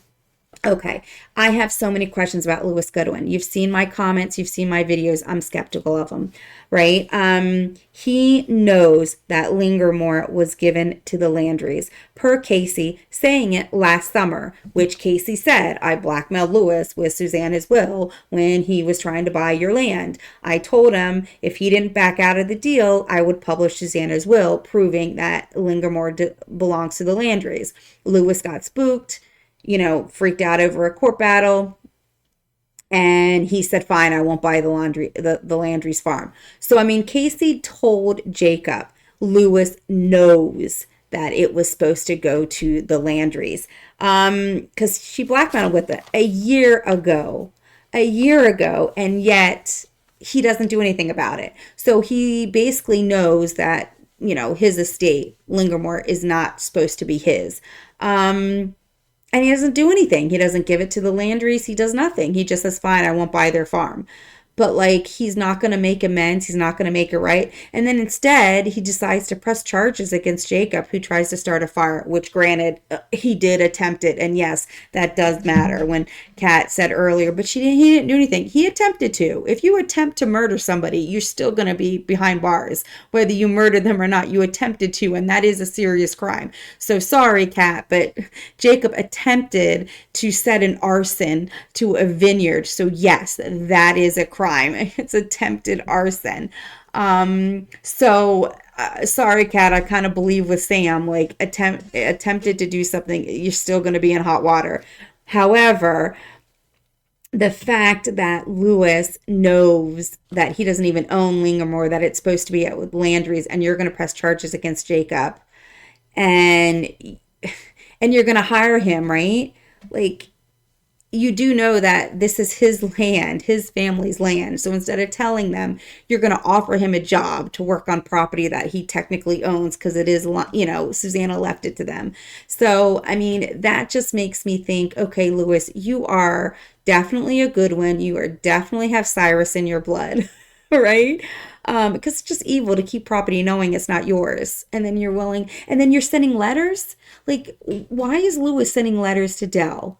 I'm sorry, I was always suspicious of Louis, but you could be like Cyrus's evil twin right now with everything that I'm saying about you, Louis. You're just making me more angry with you, right? So, you act all nice, wanting to hire Jacob, deep down knowing that the Landrys own the farm, own Lingermore, and you want to make profit off of it, knowing that you don't technically own it, but you're not doing anything about it. Instead, you're offering him a job, which really kind of pisses me off now that I know that he knows it's not his. And he's willing to press charges. And why send Dell the letters? What does Louis know, right? You saw my last video. Did Evelyn leave some message to Louis? Because he seems strangely all about Lingermore. We never heard about him before, and now all of a sudden he wants to move back with Max and he wants to start this brand new adventure. What does he know? He obviously knows a lot. He's the one sending Dell the letters. Why is Louis sending the letters? Why do you know it's Louis? Because Casey told us. Rewatch the episode. Casey said this will help you get out of your issue with Louis, and it'll stop Dell's letters. So, Jacob found the letters because of what Casey said about Louis. So it's like two birds with one stone. Here, take Susanna's will. It'll get out of jail free card, literally, for Louis, and it'll help stop Dell's letters because you're not going to threaten Louis. So many more questions, right? Why is Louis sending the letters? Does Max know about them? Is this just Louis acting alone? And what does he know? What do the letters mean? Did he know that Jacob was going to start arson? Like, does he know the future? Like, what? I'm at a loss. Is Lewis from the future as well? Is he time traveling to the past? Is that why he sent the notes to Dell? Is Lewis trying to warn him? Like he knows that that's going to happen. I don't know. I definitely want to know more about that. I want to know more about Lewis and Sam's relationship. Is he just the family lawyer? Because we know he is, because he helped with the paperwork with Casey. So does Sam know that Lewis knows more? So, because we know Sam knows more, and now we know Lewis knows more. But how much does he know? And why is he sending the letters? On what exactly do the letters mean? Because I feel like they mean something different than what we think they mean. So, and then Elliot's mom, who is she? We have only seen her once as the girl in the cafe. Who is she? So we want to find out more about her and why she jumped and, who she in love with. Colton's older brother. I want to know more about Colton's older brother. Is he Sam? I know people think that Sam is Colton's older brother. I personally do not. I think Colton's older brother and Sam are two completely different people. I understand why people think that. And again, judgment-free zone. I have no judgment. I want to spin theories. I want to have a discussion. There is no bad theories. There's no bad questions. So I understand people think that. I don't want to believe that because I think Sam's a good person. I think he knows more. Like I've said this, today, and we saw he knows about time travel. But I don't think he's the same person. I mean, Sam, in my opinion, deliberately did buying the horse, deliberately did things to kind of get into the Landry circle and family. I feel like he purposely got into the Landry's life through Dell. So I think if it's Colton's older brother, I have a hard time believing that because I feel like he's sincere, his feelings for Dell. He sincerely wants to help Dell. Why and what he knows, we don't know. But I don't think Colton's older brother would purposely hurt Dell more. I think if Dell found out that Sam was Colton's older brother, she would be hurt. And she's been through so much. And I feel like Sam knows she's been through so much. So that's why you've seen my earlier videos and other episodes. Like, I'm suspicious of Sam, but I hope it's in a good way. I hope he's trying to help Dell. Like, he knows the history of Dell. That's why he bought the horse that looks exactly like Lightning to kind of get it in with Dell. I hope in a good way. So I don't think it's Colton's older brother, but I do want to know more about it. Because remember in 1975, when we saw the scene of their wedding, Colton said, I'm not surprised my older brother didn't show, but I'm surprised Evelyn's not here. And then of course, Jasper says, no, Evelyn knows this is the biggest day of your life, implying like that's why she's not here. She'd be too hurt. But that left me with questions. How would the older brother know about the wedding if they don't keep in contact with them at some point? Like, we know the older brother ran off is all we know. And that's according to Jasper telling Kat back in 1974 that Colton's older brother ran off. But if he's not surprised he's a no-show, then that means he had to have known about the wedding. Otherwise, he'd be like, yeah, but I don't know where my brother is. He doesn't even know I'm getting married. He didn't say that. He says, yeah, I'm surprised my older brother's a no-show, which means he had to have known he was invited. So they had to have some conversation with the older brother, right? Because like I say, if Colton hadn't had any contact with the older brother, he wouldn't have said that. You can't be a no-show if you never knew. You can't be a no-show if you didn't invite, if you weren't invited, right? So that leaves me with more questions, right? He would just say, well, I would have hoped Evelyn was here because we know my brother, we don't even know where he is. But he didn't say that. He said a no-show. So like I said, a no-show to me means you were invited or you just didn't show up, but you knew about the event. So that left me with questions. So I definitely want to know more about that. We saw Evelyn in 2000 with Colton. But when did she become recluse and why? So remember in 2000 when we did see her, she didn't really seem like she was closed off at that time. She didn't seem sick, right? Because we saw the wheelchair, all the medication. Max was saying as she was getting older, she was really losing it. Like it was hard for Max to communicate with his grandma because she was at the end of her life. But in 2000, she seemed fine. She came back from a trip. So she was traveling at that point. So in 2000 she seemed fine. When did it turn? Was it the 2007? Was it the party with Elliot trashing that? Was that it? Like what what happened to make her become a recluse? Because that's not really explained. Um, and why is Elliot leave, why did Evelyn leave it to Elliot? Because I know we heard that story that, the Augustine boy, that terrible Augustine boy. So my theory is going to talk about that too. So again, I know this video is running long. I'm just going to talk about a couple more things. But again, judge free zone. We are now going to talk about my theory, which again, I've never really said on camera. So again, no judgment from anybody because it's 100% my opinion. I do have some things to back it up. But this is speculation, as is everybody's theories about the baby and the people that jumped. So if you have any questions or discussions, definitely leave them below. Please don't please don't leave me hate comments because like I said, this is just my opinion. So we know that the baby in the basket is Elliot, right? I feel like that was kind of a given. We learned that tonight. And of course, my speculation of the season finale was that we were going to find the faces of the jumpers and not the baby. And we were going to be left with questions. Well, it looks like they did the complete opposite. They showed you the baby and who the baby was and didn't tell you who the jumpers were.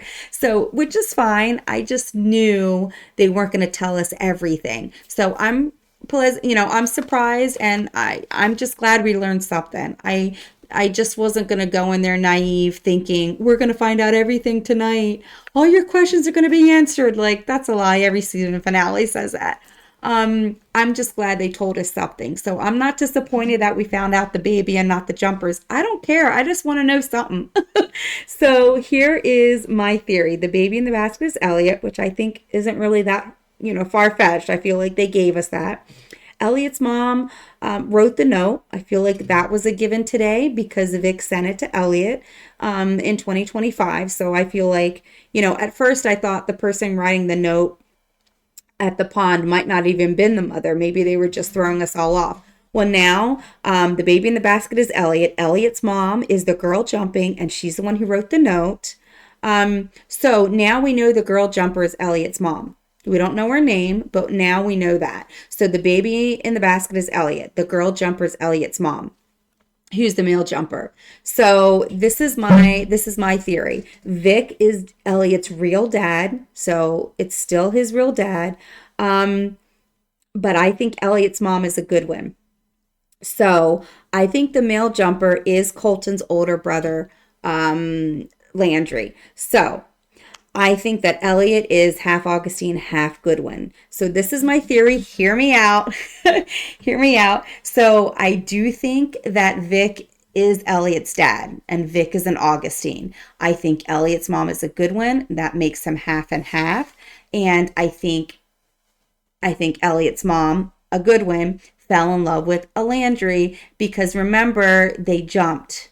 So remember the rules of the pond. You can only jump if you're a Landry or if you're holding the hand of a Landry. So now, since we know that Elliot's mom jumped, she's an Augustine. I believe she's a Goodwin. But either way, Goodwin or Augustine, she can't jump in the pond alone. So that makes the male jumper have to be a Landry. So let's go down the Landrys. It's either going to be teen Colton, it's going to be adult Colton, it's going to be Jacob.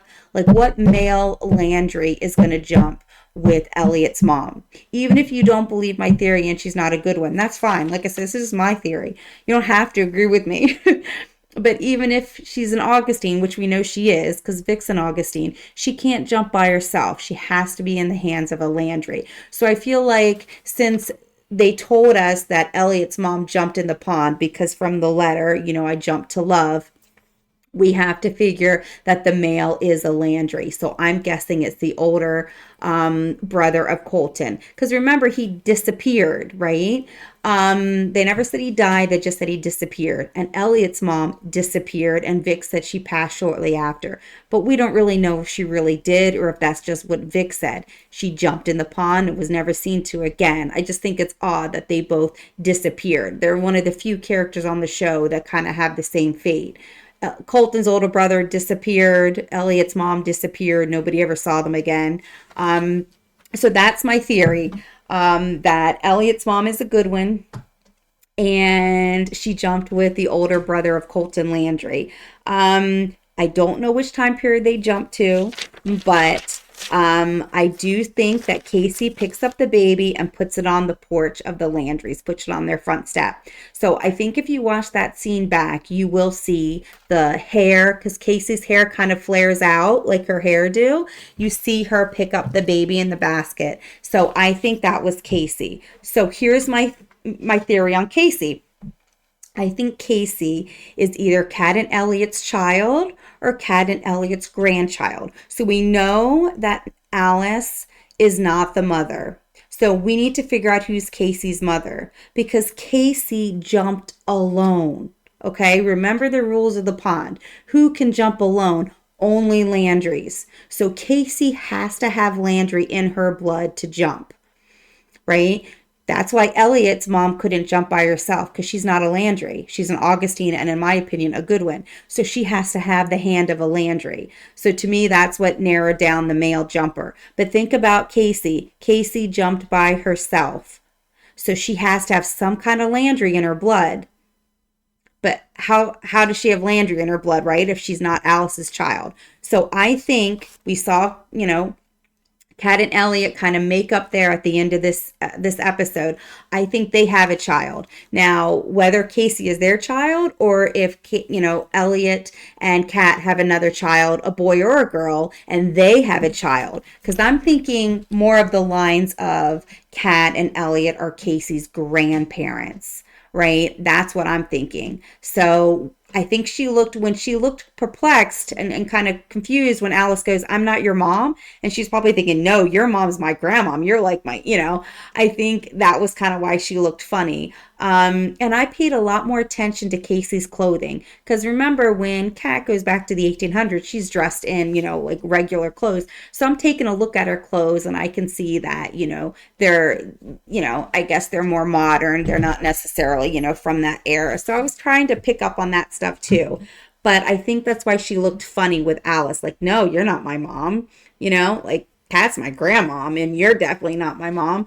So I think that's why she kind of looked puzzled, like, "No." And then she's like, "Wait, but you're a Goodwin and a Landry." And so that's why, like, she didn't want to know, and Casey didn't tell Alice. So that's my theory. I think Elliot and Kat have a child, boy or girl, and that child has Casey. I don't necessarily think Kat has Casey. I mean, she could. So I think Casey is either the child or the grandchild of Elliot and Kat. Now, before everybody goes crazy that Elliot and Kat are older, a lot of people have children when they're older. I personally had my son when I was 40. So, I mean, I know people do. I had I was lucky. It was very healthy pregnancy, but it happens. I know people say it's hard, but some people have 10 kids. Some people try for 6 years and they can conceive one. So it's different for every person. We know Kat can have children because she had Alice. So that's my theory. My theory is that Kat and Alice had a child, and that child had a child, and that's Casey. So Casey is either the grandchild or the child of Kat and Elliot. So what that would make Casey and Augustine a Goodwin and a Landry. She would be all three, because remember, she has to have Landry in her blood to jump by herself. So at some point, Casey has Landry in her blood. But if Elliot's mom was a Goodwin and Vic is an Augustine, then that means that Elliot is Augustine and Goodwin. So if Elliot had a child with the Landry Cat, that would make their child or grandchild Augustine, Goodwin, and Landry. So that would solve the question of she was able to time travel by herself. Because remember, Elliot's mom was in love, jumped to leave, was, and I think that's who she was in love with, was Colton's older brother. So Elliot is half Augustine, half Goodwin, and then Elliot and Kat have Casey, or another child, and their child named Casey, and Kat and Elliot are Casey's grandparents. So I know that seems a little far-fetched, but it kind of makes sense in my mind. And again, I had my child when I was older. It happens a lot more than you think. Not everybody has kids in their 20s. A lot of people don't anymore. And I definitely think that's possible. So, and when you saw the picture, I could kind of see a resemblance between Kat and Casey. And yes, I know that they're actors and not related in real life, but I'm just saying that is my theory. And it kind of answers the questions on how Casey's able to jump. Now, that being said, I'm going to jump right on into the red herrings because I know people are watching my video going, but remember in 99 when they played MASH? So I'm going to go to that right now. Yes. When 99, when they played MASH, it said that Kat was only going to have one child. And she's like, yeah, this MASH game is eerie accurate. In my experience, it never was. But so I think that is a red herring because people are going to be like, well, no, Jen, your theory's wrong. Kat admitted she only had one child because when they played MASH, it said she was going to have one child.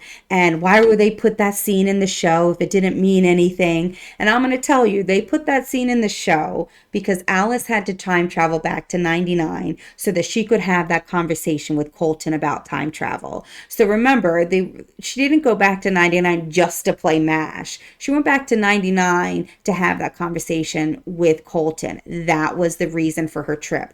Remember, the pond takes you where you need to go. Every single time they time travel, it's not just for fun. It's not just a window shop. It's to see something happen or that is significant. Same thing with Casey. Every time Casey's time traveled, she's done something significant. So when she went back to 99, it wasn't just to play MASH to find out Kat only had one child and, oh, your theory isn't right because they wanted us to know Kat only had one child because of the MASH game. No, I think that's a red herring. The focus of her going back to 99 was to have conversations with Colton, to close the book and let us know that Colton knew and everything. So I don't think that mattered. I think that was not the focus of her 99 trip. I think they throw that in as a red herring. I still believe my theory that Casey is related to Kat and Elliot, and that makes Casey all three. The old typewriter at Danny's house. I said this early on. Red herring. I don't think there's any way Danny was sending those letters. I love Danny. I feel bad for Danny. I told you I love every character on the show, even Cyrus. They all have a part to play.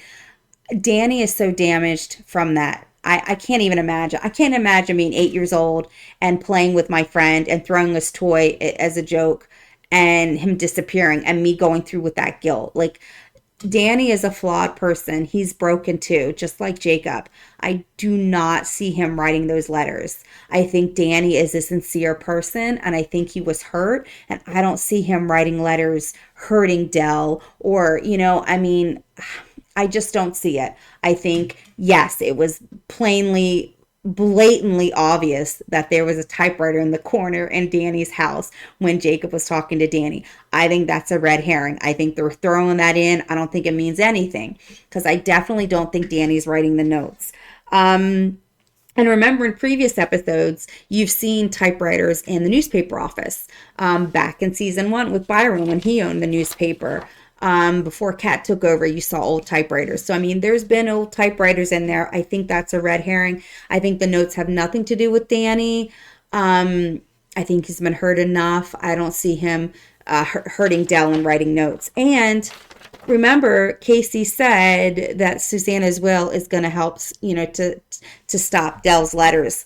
So why would Casey say that about Lewis if the letters weren't coming from Lewis? So I definitely think that was a total red herring by the writers. We're going to have fun with our fans. We're going to throw a typewriter in Danny's house, and I don't think it has to do with anything. Is Colton Sam's older brother, or can Sam time travel? I told you before, I don't think that Sam is Colton's older brother. I think that's just something that people are kind of putting together and want to happen. We don't have any facts that Sam is Colton's older brother. Nothing concrete. I mean, we really don't. Not even the knowing about the lightning horse, because remember, Colton wasn't close with his older brother. When he was a teenager in '74, he had already disappeared. So my theory that he jumped with Elliot's mom between '74 and '84, the 10 years before Kat was born. Colton's older brother had to have resurfaced at some point because he said, my brother's a no-show, which means he had to have known about the wedding. So they had to have been in contact with him at some point. So I think he did come back, fell in love with Elliot's mom, and they jumped. So I don't think that Sam is Colton's older brother. I think they're two completely separate individuals. Because, like I said, my theory is that Colton's older brother jumped with Elliot's mom in the pond, and I don't think that was Sam. Could Sam be a time traveler? Maybe. I don't think he is. I think he's an Augustine. I think it's possible that Sam is an Augustine. I don't want to say I think he is 100%. I think he could still be a good one, but I think this episode is leading me to assume that Sam could possibly be an Augustine because he's at the pond. And again, mirroring, he's saying the same things that Elliot said. So is he helping people time travel? If he is an Augustine, he could travel to the past because Augustines can travel with the Landry. So I'm not saying Sam hasn't time traveled. I'm just saying I don't think he's a Landry. I don't think he travels by himself. I think he's a helper. I think you could be a time traveler helper, just like a young Elliot was for Alice. If he is an Augustine, like I said, he could travel with the Landry. But I doubt he time traveled with Casey, because remember, Casey is from the future. So he wouldn't have been able to be with Casey. Now, is Sam from the same time period as Casey and they travel back together? I don't think so. I don't think that Sam is from the same time period as Casey. I think Casey is from the future. Like I say, their grandchild, and she's coming back to see her grandparents. Just like, again, what I'm going to talk about later, the mirroring of similarities. So I think Sam is from this time. I think he's from the current time, the Dell time, the 2025 time. But he could be an Augustine, and he could be a Goodwin. I mean, he's obviously the lawyers of the Goodwin. He knows a lot about that. But with him being like a young Elliot, he could be an Augustine. So jury's still out on that. I want to know more about Sam. The clock. I think there's a red herring with the clock. Helping Elliot to time travel to the future, that the clock holds the key to time traveling to the future. I think that's a red herring. I think they've made it very clear with the rules of the pond that they can only go backwards in time and not forward. And like I said earlier, that's one of the things the showrunners have said. We want integrity with this show. We want it to be consistent. There is one time travel portal. It is the pond. You cannot travel to the future because it's only back to the past. I feel like those are two things that they're trying to, kind of set that standard. So no, I think it's a red herring that people think that the clock can for future time travel. It would be awesome if I'm wrong. I mean, don't get me wrong. I love the Thomas character. If he's going to come back and be with Kat, then let him time travel through the clock. But I just don't see it. I think it's a complete red herring. I think the clock holds something between the Augustines because I feel like Elliot's mom is communicating with Elliot that way through the clock with the inscription from the T.C. Eliot's book. But I don't think the clock is going to allow you to future time travel. So to me, that's a red herring. I do think the clock has significance. Like I said, the message from Elliot's mom showing us that Elliot can time travel. So I do think the clock has significance, but I think it's a red herring to say that it's future time travel. Now I'm going to go over the cliffhangers real quick and some new information, and then I'm going to talk about the similarities, which again is kind of going to help with my theory, but you'll see it mirrors a lot with this show. So cliffhangers and new information. I want new confirmation. We need confirmation on who the jumpers are. Like I said, we kind of are assuming that Elliot's mom is the woman jumper or the girl jumper, but who's the male jumper? If we're going to say our theory is, or if you have another theory, like I said, welcome the theories, discuss, list them below. I love talking about theories, but I feel like we're limited because if we're all going to assume that the girl jumper was Elliot's mom, if she's an Augustine, like I said, my theory is that she's a good one. But even if you don't think that and you think she's an Augustine because she married Vic, she has to jump with the Landry because Augustus can't travel alone. That's one of the rules of the pond. And Alice and Kat jumped to it right away. Like if she jumped, she had to have jumped with the Landry. Like they said that right to Elliot if she is a time traveler. So you have a small list there of who the Landry men are. So we definitely want more information on, is it not Elliot's mom? Because if it's not Elliot's mom, then we can go through a whole list of suspects. And where did they jump to? Because again, they jumped, and you can only jump to the past. So she's leaving Elliot, her son, in 1984, and she's jumping to where? Is she going to the 1800s? Is she going to, 1900s? Is she going to 1925? Is that what we're going to see next season? Yay. Maybe we'll see that next season, and maybe we'll see Elliot's mom, because we have no idea what period of time they travel to. That's the period that I want to know. I want to know where they went. I think that's important. The other cliffhanger is Lewis. Why is Lewis sending the notes? What do we need to know about Lewis? We found out new information, though. We found out that Lewis knows that Lingermore is not his land, and he's not doing anything about it. Why didn't he tell the Landrys? I mean, and I get it. I get some part of it. I mean, not really, because I'm not rich. I don't have a lot of money. I struggle for everything I have. But I think if I knew that my house was somebody else's, maybe he doesn't want to give it up. I mean, I told you in my previous video, when Lewis and Max came to town, I thought they were rich snobs. That was my first impression. Like, you got money, you're part of Evelyn's family, you're snobs. So maybe to him, material things mean a lot, and he doesn't want to give up his land because, he's egotistical, and maybe that's his pride. I don't know. But I've never been in that situation. Again, I don't have a lot of money, but I don't know why he hasn't told the Landrys. We know he knows because Casey said he threatened Lewis with Susanna's will, and he backed off on buying the Landry farm. Why did he hire Jacob and get so close to him if the Landrys own it? Like, to me, that's just a smug thing to do. Like, hey, I'm rich and powerful. This is my land. We have a lot of money. Oh, it's really yours, but I'm not going to tell you, but I'm going to hire you to work at your own place that you own, but you don't know it. Like, to me, this episode makes me dislike Lewis even more than I did going into this episode, because I'm like, what's your motive? Why are you trying to get close to Jacob?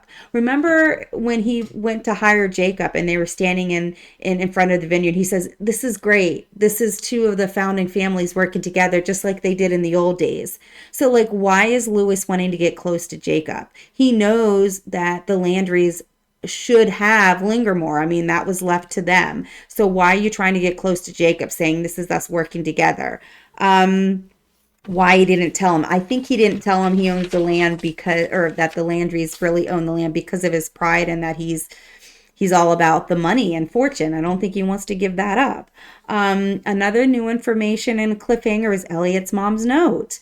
I read the note in most of its entirety from what we can see. So I'm hoping you at least enjoyed me reading the whole note.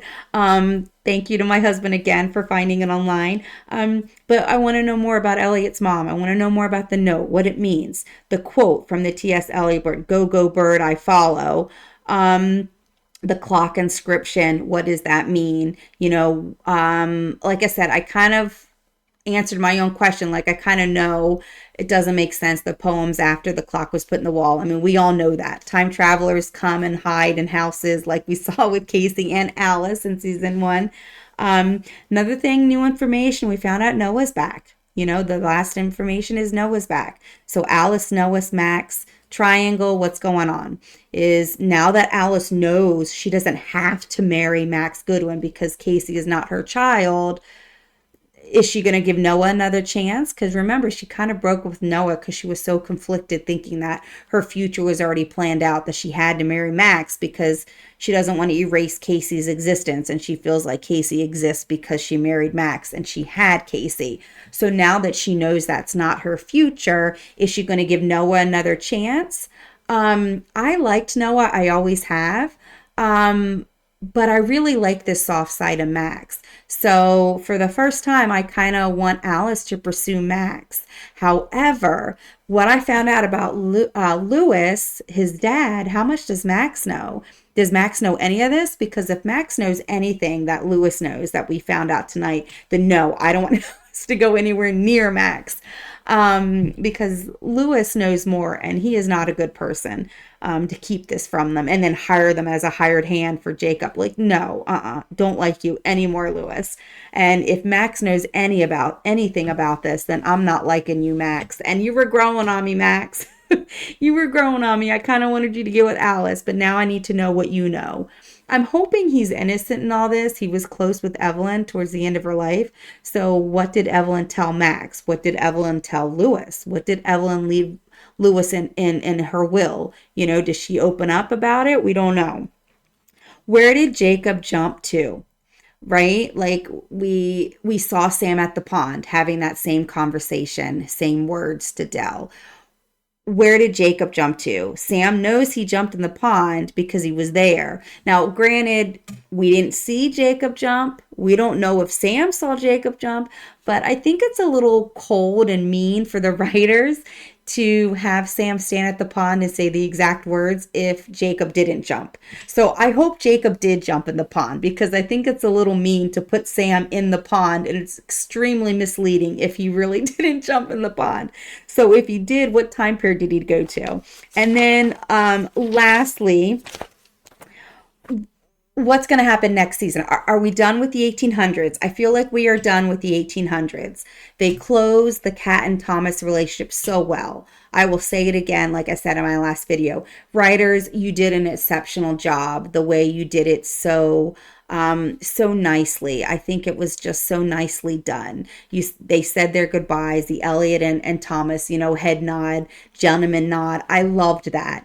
I thought maybe you would go back and help Elijah rebuild, but then we saw Susanna did that. And today, or in this episode, we heard Jacob say thank you to Elliot for rebuilding, so we kind of know that worked. And then we found out from Casey about Susanna's will. So we know that Susanna continued to do what she wanted to do with Port Charles. And so I don't really think, that being said, I don't think there's anything to tie up in the 1800s. So in my opinion, I don't really think we need to go back there at all. I think everything has been tied up in a nice bow. Everything in 1800s is done.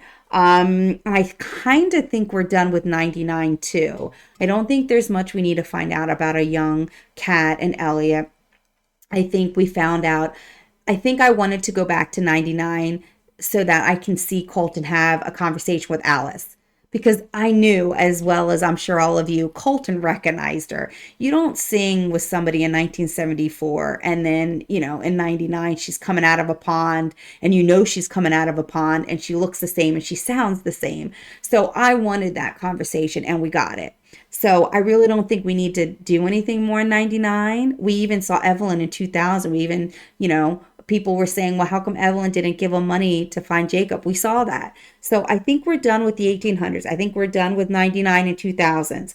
So what is season 4 going to be about? I always thought early in the season 3, that season 4 was going to be about Casey, but we kind of saw a little bit of her this season. So I think we're going to see 80s, because Kat was born in 84 and the baby in the basket was in 1984, right? Because when they walked out to pick up the baby, Colton read the note and, Dell was like, oh, it's okay, Catherine. So she was a baby. So that means we know the time period the baby was left, 1984. So I think we're going to pick right back up and find out, how did the baby get to Vic, right? Because Vic raised Elliot. We know Vic is Elliot's dad. How did the baby get to him? So Vic either had to have gone to the Landrys and said, hey, have you seen my wife? And like, yeah, she left and here's your baby. Or, Kat and, Dell and Colton take Elliot to Vic and say, hey, this was left on our doorstep. So I think that shows a little bit of what I always mention, that Vic has a little bit more hatred towards the Landrys, him personally, not the Augustine family, because obviously we've seen through the generations, they love the Landrys, Susanna, Elliot, everybody, but Vic doesn't. So I think, this baby and Elliot's mom leaving and having to raise Vic, and the fact that Casey didn't put Elliot in Vic's doorstep. Casey put the baby in the basket, baby Elliot, in front of Dell and Colton's house. And I think that little bit is going to, kind of fume Vic a little bit on why Elliot wasn't left at his house. I don't know. I just know, and I'm hoping we're going to find why Vic hates them so much, because he's got some rage, personal rage that's a little bit deeper than blaming Colton for his brother Rick's death. I definitely think there's something else there. So I definitely want to see that, because we need to find out why Casey didn't drop off Elliot at Vic's house. And then maybe the 1920s. Because remember, Fern said 65 in 25, was the exact quote. So was 65 meaning the White Witch Cat is going to be in 1925. Now, Fern would still be alive in 1925. She'd be like, I'm guessing in her 20s. She'd be a young Fern, and she's going to interact with Cat. So that's what I'm hoping. So my hopes for season 4 are 1920s, so we can find out more Fern scenes, but also 1984, where we find out baby Elliot and how he gets to be with Vic, and of course the jumpers and everything. So 1920s, 1980s, I think the 1800s and 99s are kind of done with. I know people are still have hope about Thomas. If he comes back, I think that's great. I don't have anything against Thomas. I just don't think there's a reason for him yet. So the last thing I'm going to talk about real quick is just the takeaways. Takeaways is similarities, mirroring, just showing how they're parallel with certain characters and certain lives. So from previous seasons and episodes, I mentioned this with Sam saying to Dell about Jacob. Elliot says the exact same thing to Kat about Alice. So they're both, talking about that person's child. Elliot and Augustine is talking to Kat about her daughter, and Sam, possibly an Augustine or Goodwin, we don't know, talking to Dell about his, her son. In 1814, Kat saves her brother. 1974, Alice saves her granddad. In 1965, Kat saves her dad. Alice mails Dell's letter to Kat. Remember? Alice sneaks into Dell's house and takes the letter out of the trash can. Because remember, Dell and Rita were having a conversation about mailing the letter, and Dell throws it away. Alice hears the conversation, sneaks into the house, goes into the trash, takes the letter that Dell wrote to Kat, and puts it in the mailbox. And that's how Kat and Alice come back to Port Haven. So she sneaks in the house. Casey says to Jacob, I snuck in the house and, planted this here for when it was needed. So, they're both sneaking into houses and planting stuff. It's definitely kind of mirroring that. Like I say, I don't think they're, Sam being at the pond saying this thing. I don't think that's a coincidence. I don't think it's a coincidence that the first time Alice falls in the pond is because she's mad at her mom and drops something. I don't think it, and then you see Teen Colton mad at his mom, drop something, and they fall in exactly the same way. I think they're doing this and showing you similarities to yes, you're on the right track. Yes, Sam is definitely an Augustine, at least part Augustine maybe, and a good one, who knows, but because he's to the time traveler Casey or whoever, maybe even Jacob at this point, than Elliot was to Alice when she time traveled. So I feel like we need to look at these that are similar, that are, parallel to each other, and pick up on that's why the writers are doing that. Even bringing baby Elliot to the Landry front porch. You can clearly see it's Casey. Now, maybe I'm wrong. Like I say, definitely spin theories. Tell me your questions and comments. A judge-free zone, no negative hate. no bad, mean comments. I think it looks like Casey's grabbing that baby in the basket and putting it on the laundry porch. I think that's obvious to me. You can definitely tell because of her hairstyle. Not that there's anything wrong with that. They were very popular back in the day. I know she's from the future. So I'm not judging her hairstyle at all. I'm just saying, to me, that's what makes it so obvious that it is Casey. So again, mirroring, Casey is saving her granddad or her dad.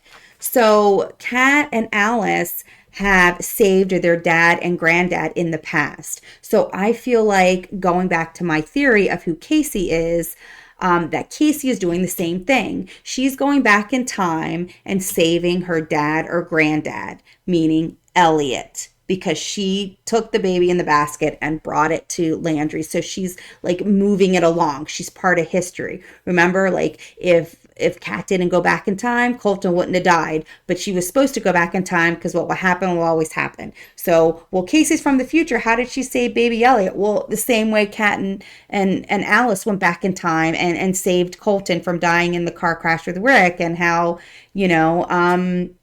Colton came in 1816 and saved his son Jacob, right?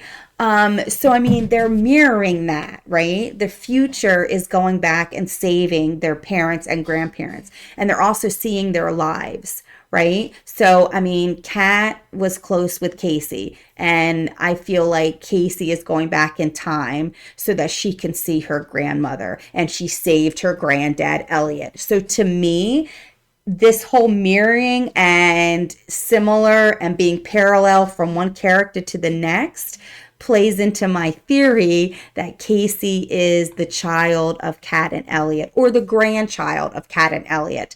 So I think in season 4 or 5, we're going to see Kat and Elliot have a child of their own, and that's going to make Casey a Landry. So, I mean, like I say, she has to have some Landry in her blood because she traveled alone. So if Elliot's mom's a jumper, I think she's a good one. She's jumping with the Landry. That's how they were able to time travel. So that would make Elliot and Augustine and a good one. And then Elliot had Casey, or had a child, and that child had Casey. Either way, Casey, being from Elliot and Kat, is giving her that Landry blood. So I think she is all three.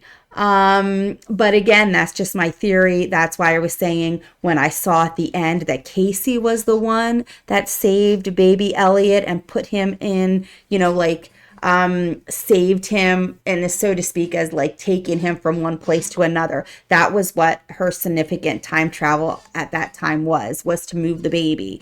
Just like I said, Alice went back to save Colton from being in the car with Rick when he died. They all have a purpose, but their purpose is saving their bloodline. So I think Casey saved baby Elliot from the basket, put him in front of the Landry house, because she's part of the Augustine bloodline. And the only way she'd be part of the Augustine bloodline, in my opinion, would be if she was a child or grandchild of Kat and Elliot. And I think that would be kind of cool. Like, it comes full circle. Casey is a good one, Landry and Augustine, which I think would be pretty cool. So yes, I do think that Elliot's mom falls in love with Colton's older brother. However, I do not think Colton's older brother is Elliot's dad. I don't think, because then one thing that I didn't mention throughout the whole video is the writers and the showrunners also said explicitly that they are not going to have incest in the show. So if Colton's older brother is Elliot's dad, you know what I mean, and he's getting together with Kat somewhere down the line, so no, Vic is Elliot's dad, and Elliot's mom is a good one. So that's how I have that. So yes, I do think Elliot's mom fell in love with Colton's older brother and they jumped together, but Vic is still the rightful dad of Elliot. So anyways, that's my theory. It might sound crazy and far-fetched, but I am putting it out there for the first time because I feel like I have enough information for it, and it kind of seems right because I feel like it kind of adds up. I could be completely wrong. If I am, I'm happy to be wrong because this show is so great. I love spinning theories. I love hearing what you have to say. So if you have any questions or comments or theories, please leave them in the comments below. I thoroughly enjoyed having this very long long discussion with you, and I'm so excited we're getting to season 4. I cannot wait till next year. So until then, I will see you. See you later. Bye.